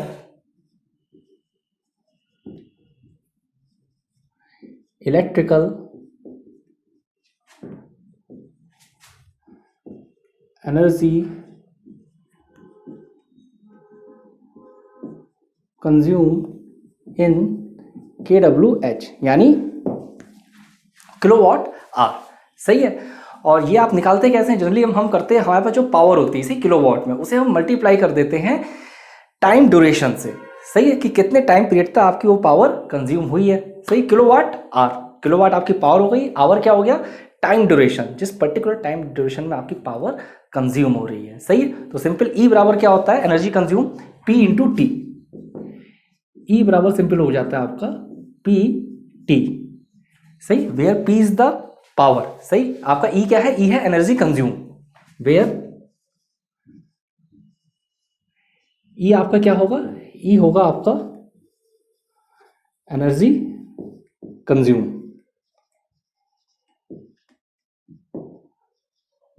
और एनर्जी कंज्यूम किसमें? आपका किलोवाट आवर में। ऐसी पी की बात करूं, पावर पी क्या होगा? पी होगा पावर।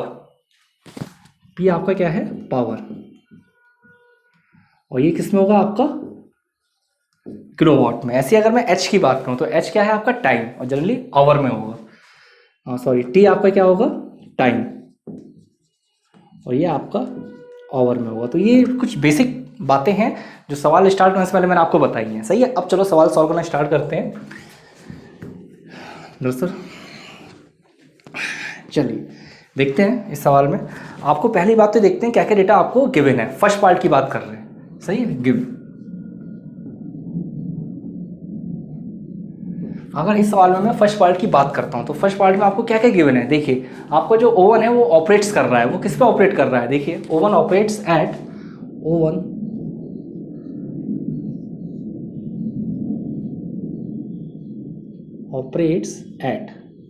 सही है, यहाँ पे वोल्टेज देखिए, वोल्टेज आपका कितना है? वोल्टेज है आपका 120 वोल्ट। और करंट कितना है? करंट है आपका 15 एम्पीयर। वोल्टेज है आपका 120 वोल्ट, करंट आपकी कितनी है? करंट है बेटा आपकी 15 एम्पीयर। सही है, तो एनर्जी कंज्यूम बाय ओवन क्या होगा? एनर्जी कंज्यूम बाय ओवन होगा V square R into T. सही है, एनर्जी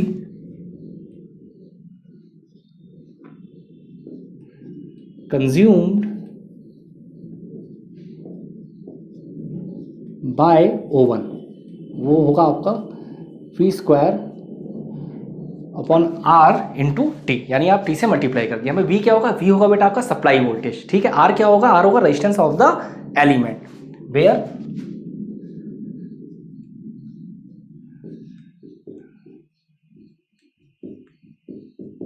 V आपका हो जाएगा सप्लाई वोल्टेज। R क्या होगा? R हो जाएगा आपका रेजिस्टेंस ऑफ ओवन। सही, आर आपका क्या होगा? आर हो जाएगा आपका रेजिस्टेंस ऑफ ओवन या फिर रेजिस्टेंस ऑफ एलिमेंट। तो इसे बात वही है वैसे, लेकिन चलिए एलिमेंट कर ले रहे हैं, एलिमेंट ज़्यादा सही रहेगा। और वैसे ओवन में भी कोई दिक्कत नहीं है। रेजिस्टेंस ऑफ एलिमेंट, ठीक है। उसके अलावा अगर मैं आपसे बात कर ले तो टी क्या है? टी है आपका टाइम ऑफ ऑपरेशन। और किसमें? आर में। ये किसमें होगा? टी है आपका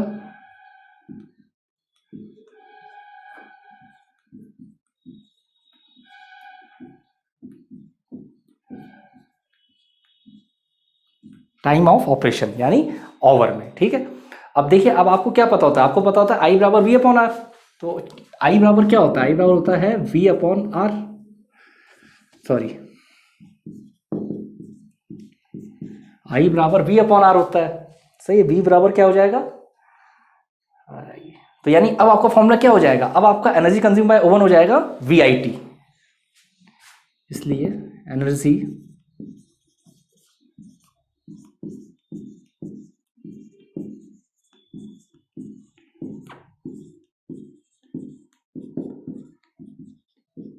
वो आपका हो जाएगा energy consume by oven V I T.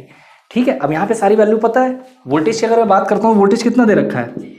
Voltage दे रखा है 120। ऐसे ही मैं अगर करंट की बात करता हूँ, करंट कितनी दे रखी है? करंट दे रखी है आपको 15 एम्पियर। ऐसे अगर मैं टाइम की बात करता हूँ, टाइम आपको कितना दे रखा है? टाइम आपको दे रखा है 3 आवर। सही है, सिंपल इसकी आप मल्टीप्लाई कर सकते हो। चलिए 1 मिनट करते हैं जरा।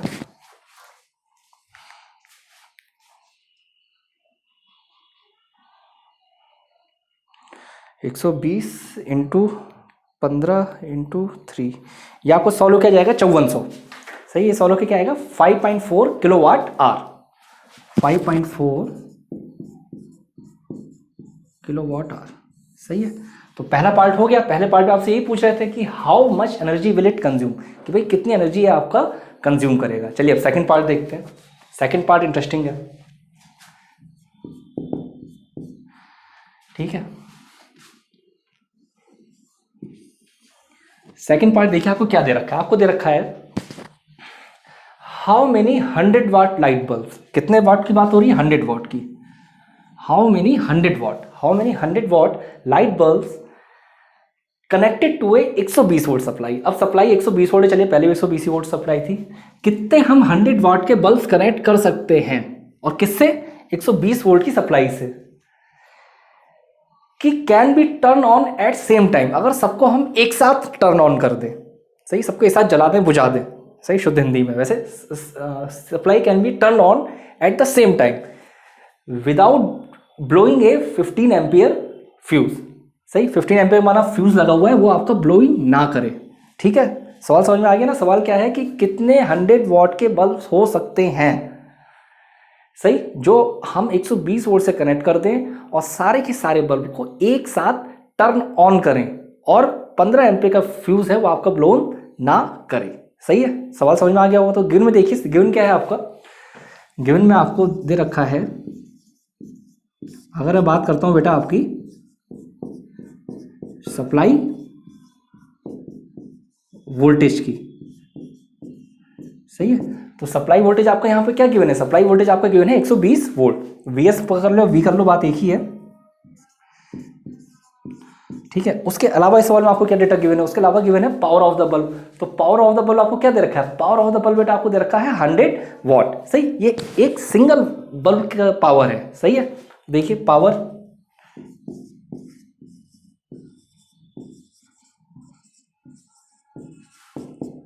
पी से रिप्रेजेंट करेंगे 100 वॉट, और ये सिंगल बल्ब के लिए ईच बल्ब। सही है, ये आपका क्या हो गया, पावर ऑफ बल्ब। अब देखिए यहाँ पे बात समझिए, यहाँ पे करंट आपकी क्या होगी। देखिए अगर मैं इस न्यूमेरिकल को देखता हूँ, सही, अगर ये न्यूमेरिकल जो आपका सवाल दे रखा है कि सारे बल्ब आपके किस में होंगे, सारे बल्ब आपके बेटा पैरेलल में कनेक्ट होंगे एक बार। सही, तो जब पैरेलल में होंगे, पैरेलल में वोल्टेज सेम होता है, करंट अलग अलग होती है। ठीक है, तो देखिए all the bulbs are connected in parallel and each bulb will take a current of, कितनी करंट लेगा वो कैलकुलेट कर लेते हैं। सही, if all the bulbs are connected in parallel, then each bulb will take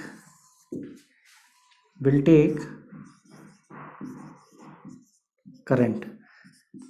कितनी करंट होगी, सही, पैरेलल कॉम्बिनेशन में जो पैरेलल कॉम्बिनेशन करंट होगी सिंपल होगी, आई बराबर P upon V, P upon V. भाई पावर कितनी है, पावर है बेटा आपकी, पावर है आपकी 100, सही है, और वोल्टेज कितना है 120, तो 100 अपॉन 120। तो चलो सॉल्व कर लेते हैं, क्योंकि मेरी तो अब आदत पड़ गई कैलसी की। 100 डिवाइड बाय 120, 0.833, ये आपको सॉल्व करके क्या आएगा, 0.833, या फिर हम ये बोल सकते हैं 5/6 ampere.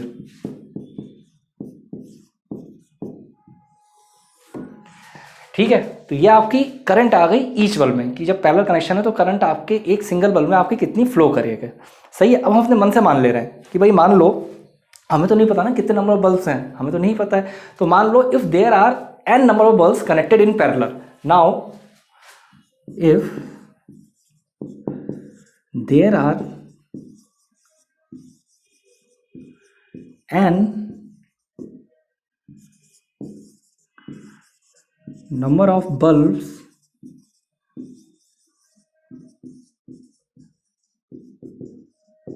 are connected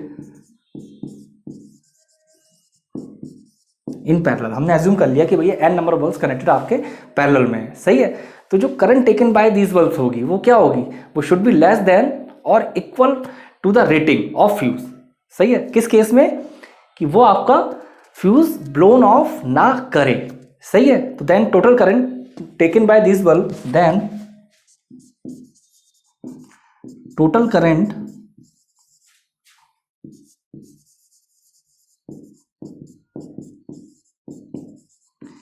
taken by these bulbs should be, या should be क्या, must be less or equal to rating of fuse. सही ना, क्योंकि फ्यूज को मुझे ब्लोन ऑफ नहीं करना है, मेरा फ्यूज ऑपरेशनल रहे। ठीक है, तो यानी मैं क्या बोल सकता हूँ, इसका मतलब मैं ये बोल सकता हूँ एन नंबर ऑफ बल्ब्स हो गए, NI इक्वल टू 15। समझ में आई ना ये पॉइंट? यही पॉइंट इसमें इंपॉर्टेंट पॉइंट था इस पूरे सवाल में। और यहाँ पे मैं करंट की बात करता हूँ। करंट तो मुझे पता है, करंट कितनी, करंट मेरी 5/6 है। तो देखिए n इंटू 5/6 इक्वल टू 15। तो यहाँ से देखिए क्या वैल्यू आएगी आपकी n की। n की वैल्यू आएगी 15 इंटू 6 अपॉन 5। 5 तियाँ 15, 6 तियाँ 18। यानी कितने बल्ब होने चाहिए बेटा? अगर 18 बल्ब से ज़्यादा लगा दिए, सही है, अगर 18 बल्ब से ज़्यादा लगा दिए तो क्या होगा, वो सारे के सारे आपके जो आपका फ्यूज़ होगा ब्लोन ऑफ हो जाएगा। फ्यूज़ ब्लोन ऑफ हो जाएगा तो ये आपके बल्ब्स पे भी इम्पैक्ट आएगा। ठीक है, तो 18 बल्ब से ज़्यादा आपको कनेक्ट नहीं करने हैं। ठीक है, तो चलिए सेकंड पार्ट हो गया, थर्ड पार्ट देखते हैं। थर्ड पार्ट थोड़ा सा इंटरेस्टिंग है, SSC JEE में क्वेश्चन आया हुआ है ये आपका कन्वेंशनल वाला एग्जाम में। देखिए 3 एम्पियर 125 वोल्ट। थर्ड पार्ट क्या है आपका? 3 एम्पियर, यहाँ पे 3 एम्पियर है, ठीक है, 125 वोल्ट सर्किट कंटेन से 10 ओम रजिस्टर। चलो ठीक है, समझो बात को। 3 एम्पियर है, 125 वोल्ट का सर्किट है और 10 ओम का रजिस्टर है। अब कह रहे हैं what register must be added in series. भाई कितना रजिस्टर, कितनी वैल्यू का रेजिस्टेंस हम ऐड करें सीरीज में।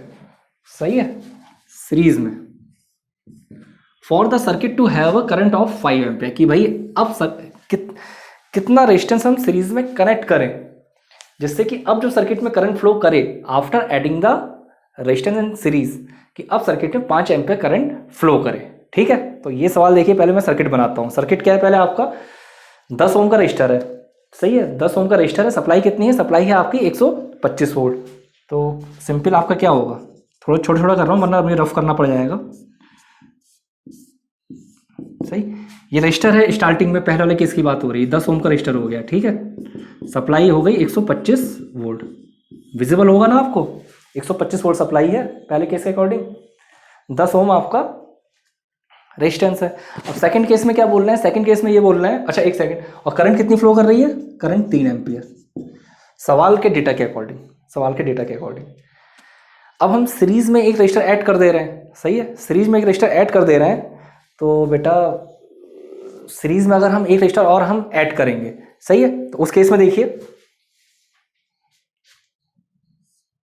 ये तो 125 वोल्ट की सप्लाई है ही आपकी।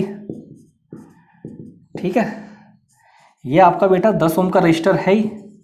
एक सीरीज में हमने R एक्सटर्नल बोल दे रहा हूं। सही है, R एक्सटर्नल मतलब सीरीज में मैंने एक रजिस्टर ऐड कर रखा है। सही है, और करंट अब मेरी कितनी में चाह रहा हूँ? करंट मेरी होनी चाहिए 5 एम्पियर। करंट में चाह रहा हूँ I बराबर 5 एम्पियर। मतलब मैं क्या चाह रहा हूँ, इस सवाल में आपको दे रखा है, तो बेटा ये कंडीशन तो पॉसिबल ही नहीं है। सही है, क्योंकि ये डेटा आपका इसलिए सवाल सॉल्व नहीं हो पाएगा, इसलिए नहीं हो पाएगा क्योंकि हमें क्या करना है, हमें एक रजिस्टर आपका सीरीज में ऐड करना है। और जब बेटा सीरीज में रजिस्टर ऐड करेंगे, सही है, तो करंट क्या होगा? करंट आपका डिक्रीज होगा। क्यों डिक्रीज होगा? क्योंकि रेजिस्टेंस की वैल्यू इंक्रीज होगी। जब बेटा आपकी रेजिस्टेंस की वैल्यू इंक्रीज होगी तो ऑब्वियस सी बात है करंट की वैल्यू डिक्रीज करेगी। जबकि सवाल के डेटा के अकॉर्डिंग करंट आपकी 3 एम्पियर से 5 एम्पियर पहुंच रही है। करंट आपकी कहां से? 3 एम्पियर से 5 एम्पियर पहुंच रही है, तो वो पॉसिबल नहीं है, यानी डेटा आपका इनकरेक्ट है। ठीक है, ये मैं लिख नहीं रहा हूं, मैं फिर से रिपीट कर दे रहा हूं। कि भाई पहले केस में आपको क्या दे रखा था कि 10 ओम का रजिस्टर है, 125 वोल्ट की सप्लाई है, 3 एम्पीयर करंट फ्लो कर रहा है। ठीक है भाई, 10 ओम का रजिस्टर है, 125 वोल्ट की सप्लाई है, 3 एम्पीयर करंट फ्लो कर रहा है। ठीक है, इन्होंने बोला कि भाई सीरीज में आप ये रजिस्टर और ऐड कर दो, कर दिया सीरीज में रजिस्टर ऐड, आर एक्सटर्नल। ठीक है, और ये रेजिस्टेंस इस हिसाब से ऐड करो, इसकी वैल्यू हमें बताओ कि भाई करंट आपकी 5 एम्पीयर हो जाए। तो जब आप सीरीज में रजिस्टर ऐड करोगे तो ऑब्वियस सी बात है ना कि रेजिस्टेंस की value of the circuit will increase. जब रेजिस्टेंस की वैल्यू इंक्रीज हो जाएगी तो ऑब्वियस सी बात है करंट की वैल्यू डिक्रीज करेगी ना, जबकि इन्होंने करंट की वैल्यू 3 से 5 पहुंचा दी, तो डेटा आपका इनकरेक्ट है। ठीक है, मैं एक्सप्लेनेशन लिख नहीं रहा हूँ कि जगह नहीं है बोर्ड पे। अब ये सवाल बेटा आपका ऑब्जेक्टिव पॉइंट ऑफ व्यू से बहुत ज्यादा इंपॉर्टेंट है। सही है, एसएससी जेईई में आया हुआ है, लेकिन ऐसा मत सोचो ऑब्जेक्टिव वाले नहीं बनेंगे क्वेश्चन। ऑब्जेक्टिव वाले क्वेश्चन देखो सिंपल, आपको ऑब्जेक्टिव क्वेश्चन कैसे फ्रेम होते हैं, जैसे energy consume by the oven. ठीक है, ये डायरेक्ट आपका क्या बोलूं, ये आपका डायरेक्ट क्वेश्चन ऑब्जेक्टिव का यहां से बनता है। सही है, अब जैसे यही कहानी है, ये आपका एक इंडिविजुअल क्वेश्चन एक ऑब्जेक्टिव क्वेश्चन फ्रेम करता है, ये इंडिविजुअल क्वेश्चन एक ऑब्जेक्टिव क्वेश्चन फ्रेम करता है, ये इंडिविजुअल क्वेश्चन एक ऑब्जेक्टिव क्वेश्चन फ्रेम करता है। ये जो कंडीशन दे रखी है, आप जैसे एग्जाम देने जाते हो तो एग्जाम में होता क्या है ना कि पहले जब एग्जाम का रिजल्ट आता है तो उससे पहले की पॉइंट की उसकी की आती है, की का मतलब क्या है, सॉल्यूशंस आते हैं कि भाई उसके बाद उससे वो मांगा जाता है कि भाई किसी को सॉल्यूशन में प्रॉब्लम है तो एक आध दो क्वेश्चन से फंसते हैं।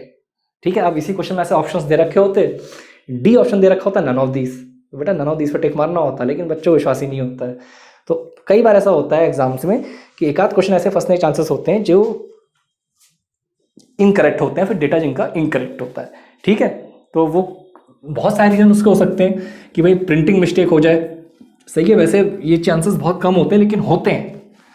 ठीक है, तो यहाँ पे मैं आपसे इंपॉर्टेंट बात क्या कहना चाह रहा हूँ, दो इंपॉर्टेंट बात हैं। पहली इंपॉर्टेंट बात तो ये है कि देखो इस एक सिंगल सब्जेक्टिव क्वेश्चन से आपके कम से कम 6-7 ऑब्जेक्टिव क्वेश्चन बन रहे हैं सिंगल सब्जेक्टिव क्वेश्चन से।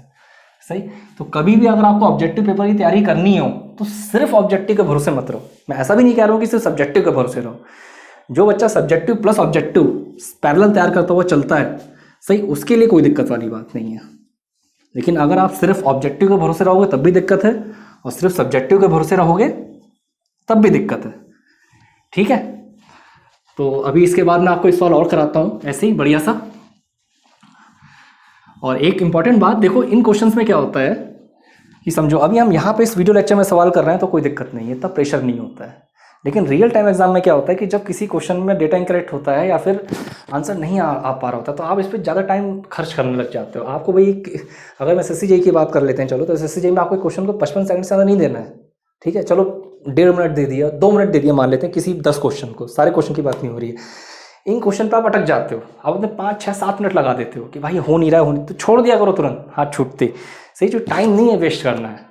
रियल टाइम में ऐसे इन क्वेश्चन में बच्चे टाइम ज़्यादा अपना खर्च करते हैं। आपका एक एक सेकंड कीमती होता है जब बेटा आप एग्जाम देने जा रहे हो। यहाँ इतना कीमती नहीं, लेकिन एग्जाम टाइम में एक सिंगल सेकंड आपका कीमती होता है। ठीक है, चलिए नेक्स्ट क्वेश्चन देखते हैं। क्वेश्चन है बेटा, a copper wire has a resistance of 0.85 ohm at 20 degrees Celsius. What will be its resistance at 40 degrees Celsius? Temperature coefficient of resistance of copper at 0 degrees Celsius is 0.004 degree ohm per degree Celsius. फिर से repeat कर रहा हूँ, a copper wire has a resistance of 0.85 ohm at 20 degree Celsius. What will be its resistance at 40 degree Celsius? Temperature coefficient of resistance of copper at 0 degree Celsius is 0.004 degree ohm per degree Celsius. ठीक है, तो चलिए सवाल तो solve हो जाएगा, लेकिन कुछ इंपॉर्टेंट बात आपको पता होनी चाहिए। सही है, अगर मैं आपसे कोई भी कंडक्टर है, सही है, उसके बीच में टेम्परेचर और रेजिस्टेंस के बीच में क्या रिलेशन होता है, सही, और कैसे कैलकुलेट करा जाता है, वो रिलेशन आपको पता होना चाहिए। सही है, the relationship between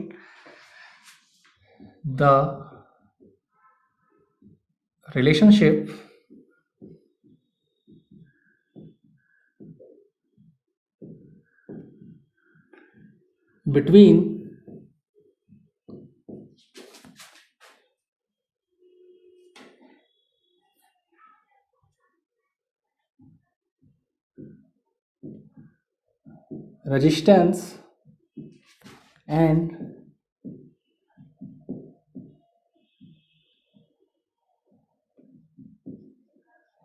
temperature is given by, सही है। तो इसका जो आपका फॉर्मूला होता है वो होता है आपका आर टी बराबर R naught 1 plus alpha delta T. तो देखिए आर टी बराबर क्या होता है,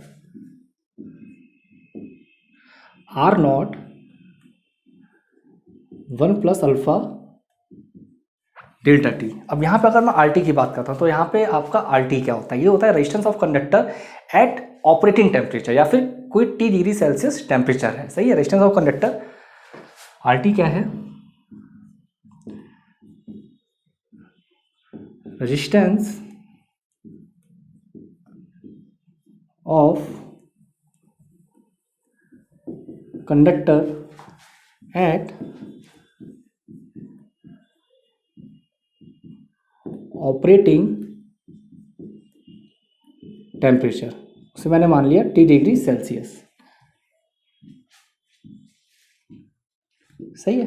टी डिग्री सेल्सियस पे आपका रेजिस्टेंस कितना होगा। ऐसे अगर मैं आर नॉट की बात करूं, आर नॉट क्या है, रेजिस्टेंस ऑफ रेफरेंस टेम्परेचर,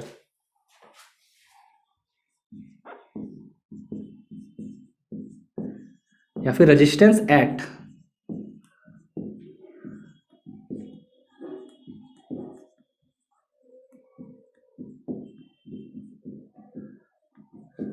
सही है। आर नॉट क्या है, आर नॉट है आपका रेजिस्टेंस एट रेफरेंस टेम्परेचर। ऐसे अल्फा की बात करूं, अल्फा क्या है, temperature coefficient of conductor,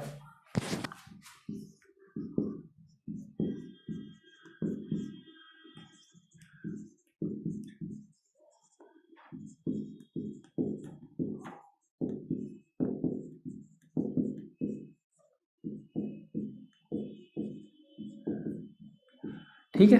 alpha है आपका टेम्परेचर कोफिशिएंट ऑफ कंडक्टर, और डेल्टा टी की बात करूं, डेल्टा टी क्या है, difference between operating and reference temperature. Delta T है बेटा आपका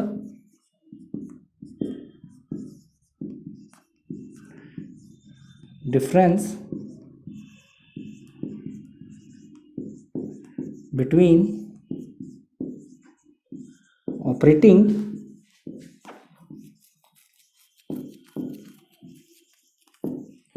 एंड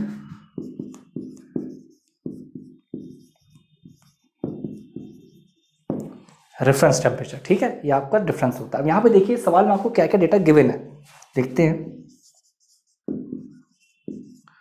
अगर इस क्वेश्चन में डेटा गिवन की बात करते हैं तो आपको क्या क्या डेटा गिवन है, सही है। अगर मैं अल्फा की बात करता हूँ, अल्फा क्या है आपको 0.004, ठीक है।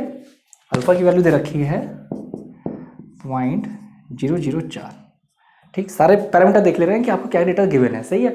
और ये आपको कहाँ पे गिवन है, at 0 degree Celsius, at 0 degree Celsius, सही है। तो एट 0 डिग्री सेल्सियस पर अल्फा की वैल्यू गिवन है, सही। T1 की बात करूं, T1 आपका क्या है, एट 20 डिग्री सेल्सियस, सही है। तो T1 आपका हो गया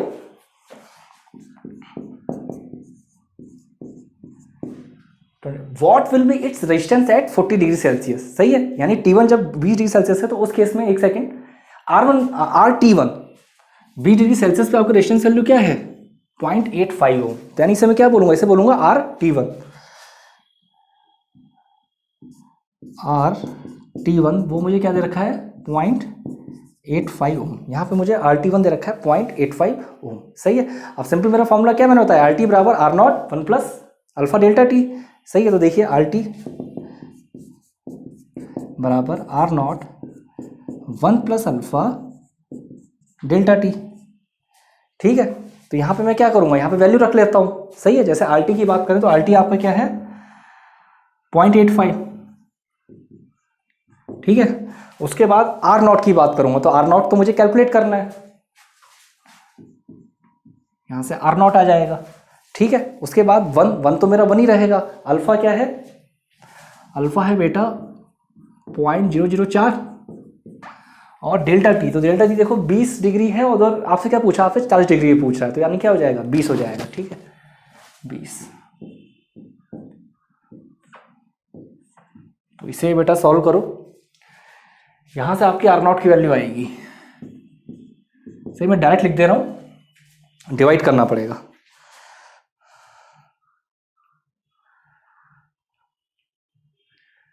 .85 divide by bracket 1 plus 0.004 into 20 equal to 0.787 ohm, 787 ohm, ये आपकी बेटा आर नॉट की वैल्यू आ जाएगी। सही है, ठीक है। अब चलिए दूसरा केस क्या है, अब हम देख ले रहे हैं सेकंड केस में T equal to 0 degree Celsius पे। सही है, जो टी नॉट है आपका सेकंड, देखिए अगर मेरा T नॉट बराबर 0 डिग्री सेल्सियस है, सही है, T नॉट कितना है मेरा 0 डिग्री सेल्सियस, तो T2 की वैल्यू क्या है, जो मेरी T2 की वैल्यू आएगी वो मेरी क्या आएगी, T2 आएगा मेरा 40 डिग्री सेल्सियस। ठीक है, T2 हो जाएगा 40 डिग्री सेल्सियस, ये मेरी T2 की वैल्यू हो गई। सही है, सेम अगर मैं ऐसे बोल सकूँ RT2, सही है, तो RT2 मुझे फाइंड आउट करना है, RT2, तो RT2 की वैल्यू मुझे फाइंड आउट करनी है। ठीक है, उसके बाद अगर मैं R0 की बात करूँ तो R0 आपको क्या दे रखा है, ठीक है, तो RT2 की वैल्यू आपको क्या करना है, फाइंड आउट करनी है। ठीक है, तो यहाँ पे कोई दिक्कत वाली बात नहीं, T नॉट आपको 0 डिग्री सेल्सियस, T2 हो गया 40 डिग्री सेल्सियस, RT2 आपको फाइंड आउट करना है। ठीक है, और R0 की वैल्यू बेटा आप कैलकुलेट कर ही चुके हो, R0 आपने क्या कैलकुलेट करा है 0.787, तो अब कुछ है ही नहीं सवाल में, सिंपल सारी वैल्यू उठा के रख दो, आपका आंसर आ जाएगा। सही है, तो देखो RT2 आपका क्या आएगा, R0 की बात करो तो 0.787, सही है, R0 आपका क्या हो जाएगा 0.787। उसी तरीके से ब्रैकेट में 1 प्लस फॉर्मूला क्या है आपका अल्फा, तो अल्फा तो आपका 0.04 ही रहेगा, 0.004, और मल्टीप्लाई किससे करोगे 40 डिग्री सेल्सियस यानी 40। इसे कर लीजिए सॉल्व, 0.787 ब्रैकेट में 1 प्लस 0.004 इंटू 40 इक्वल टू, ये आपको जो बेटा सॉल्व होकर आएगा, ये सॉल्व होकर आ जाएगा 0.9129 ओम। ठीक है, तो सिंपल क्वेश्चन था, आसान क्वेश्चन था आपका ये। अब ये क्वेश्चन बेटा आपका ऑब्जेक्टिव पॉइंट ऑफ व्यू से बहुत ज्यादा इंपॉर्टेंट है। ठीक है, क्योंकि ये जो मैंने फॉर्मूला लिखा है, सही, इस फॉर्मूले से बेटा आप कोई भी एग्जाम उठा के देखो, एक आध क्वेश्चन आपका फंसा हुआ आता है। सही है, क्योंकि ये फॉर्मूला आपका क्या बता रहा है, ये फॉर्मूला आपको यहाँ पे ये बता रहा है कि किसी भी कंडक्टर के लिए टेम्परेचर और रेजिस्टेंस में क्या रिलेशन होता है, कि भाई हम अगर माना ये कंडक्टर है, इसका मैं टेम्परेचर इंक्रीज करता जा रहा हूँ, तो रेजिस्टेंस पे क्या फर्क आएगा, या फिर अगर मैं टेम्परेचर को डिक्रीज करता जा रहा हूँ तो रेजिस्टेंस पे क्या फर्क आएगा। तो इसमें आपका ऑब्जेक्टिव क्वेश्चन कैसे बनते हैं, यहाँ तो चलिए थोड़ा सा लंबा हो गया क्वेश्चन, क्योंकि दो केस दे रखे थे, एक 20 डिग्री सेल्सियस दे रखा था और एक आपको 40 डिग्री सेल्सियस दे रखा था। सही है, तो यहाँ पे आपको डायरेक्ट क्या देते हैं, डेल्टा टी की वैल्यू दे देते हैं, अल्फा की वैल्यू डायरेक्ट दे देते हैं, R0 की वैल्यू डायरेक्ट दे देते हैं, और आपसे RT पूछ लेते हैं, या फिर RT की वैल्यू दे देंगे, R0 की वैल्यू दे देंगे, अल्फा की वैल्यू दे देंगे, डेल्टा टी की वैल्यू पूछ लेंगे, या फिर RT की वैल्यू दे देंगे, R0 की वैल्यू दे देंगे, डेल्टा टी की वैल्यू दे देंगे, और आपसे अल्फा की वैल्यू पूछ लेंगे। सही, तो यही मेरा कहने का नजरिया है, कहने का सेंस है कि देखो हर क्वेश्चन को कितना ज़्यादा आप किसी पर्टिकुलर क्वेश्चन से सीख सकते हो, वो ज़्यादा इंपॉर्टेंट है in comparison to number of question, क्योंकि नंबर ऑफ क्वेश्चंस तो आपके होते ही रहेंगे, उसमें कोई टेंशन वाली बात नहीं है। सही, और एग्जाम क्लियर करने के लिए जितना इंपॉर्टेंट मैंने बोला न्यूमेरिकल है, उतना इंपॉर्टेंट थ्योरी है, और जितना इंपॉर्टेंट ऑब्जेक्टिव क्वेश्चंस है की प्रैक्टिस है, उतना ही इंपॉर्टेंट सब्जेक्टिव क्वेश्चंस की प्रैक्टिस है। सही, तो आपको हर टाइप के क्वेश्चन की प्रैक्टिस करनी है। ठीक है, चलिए अब कुछ ऑब्जेक्टिव क्वेश्चंस देखते हैं।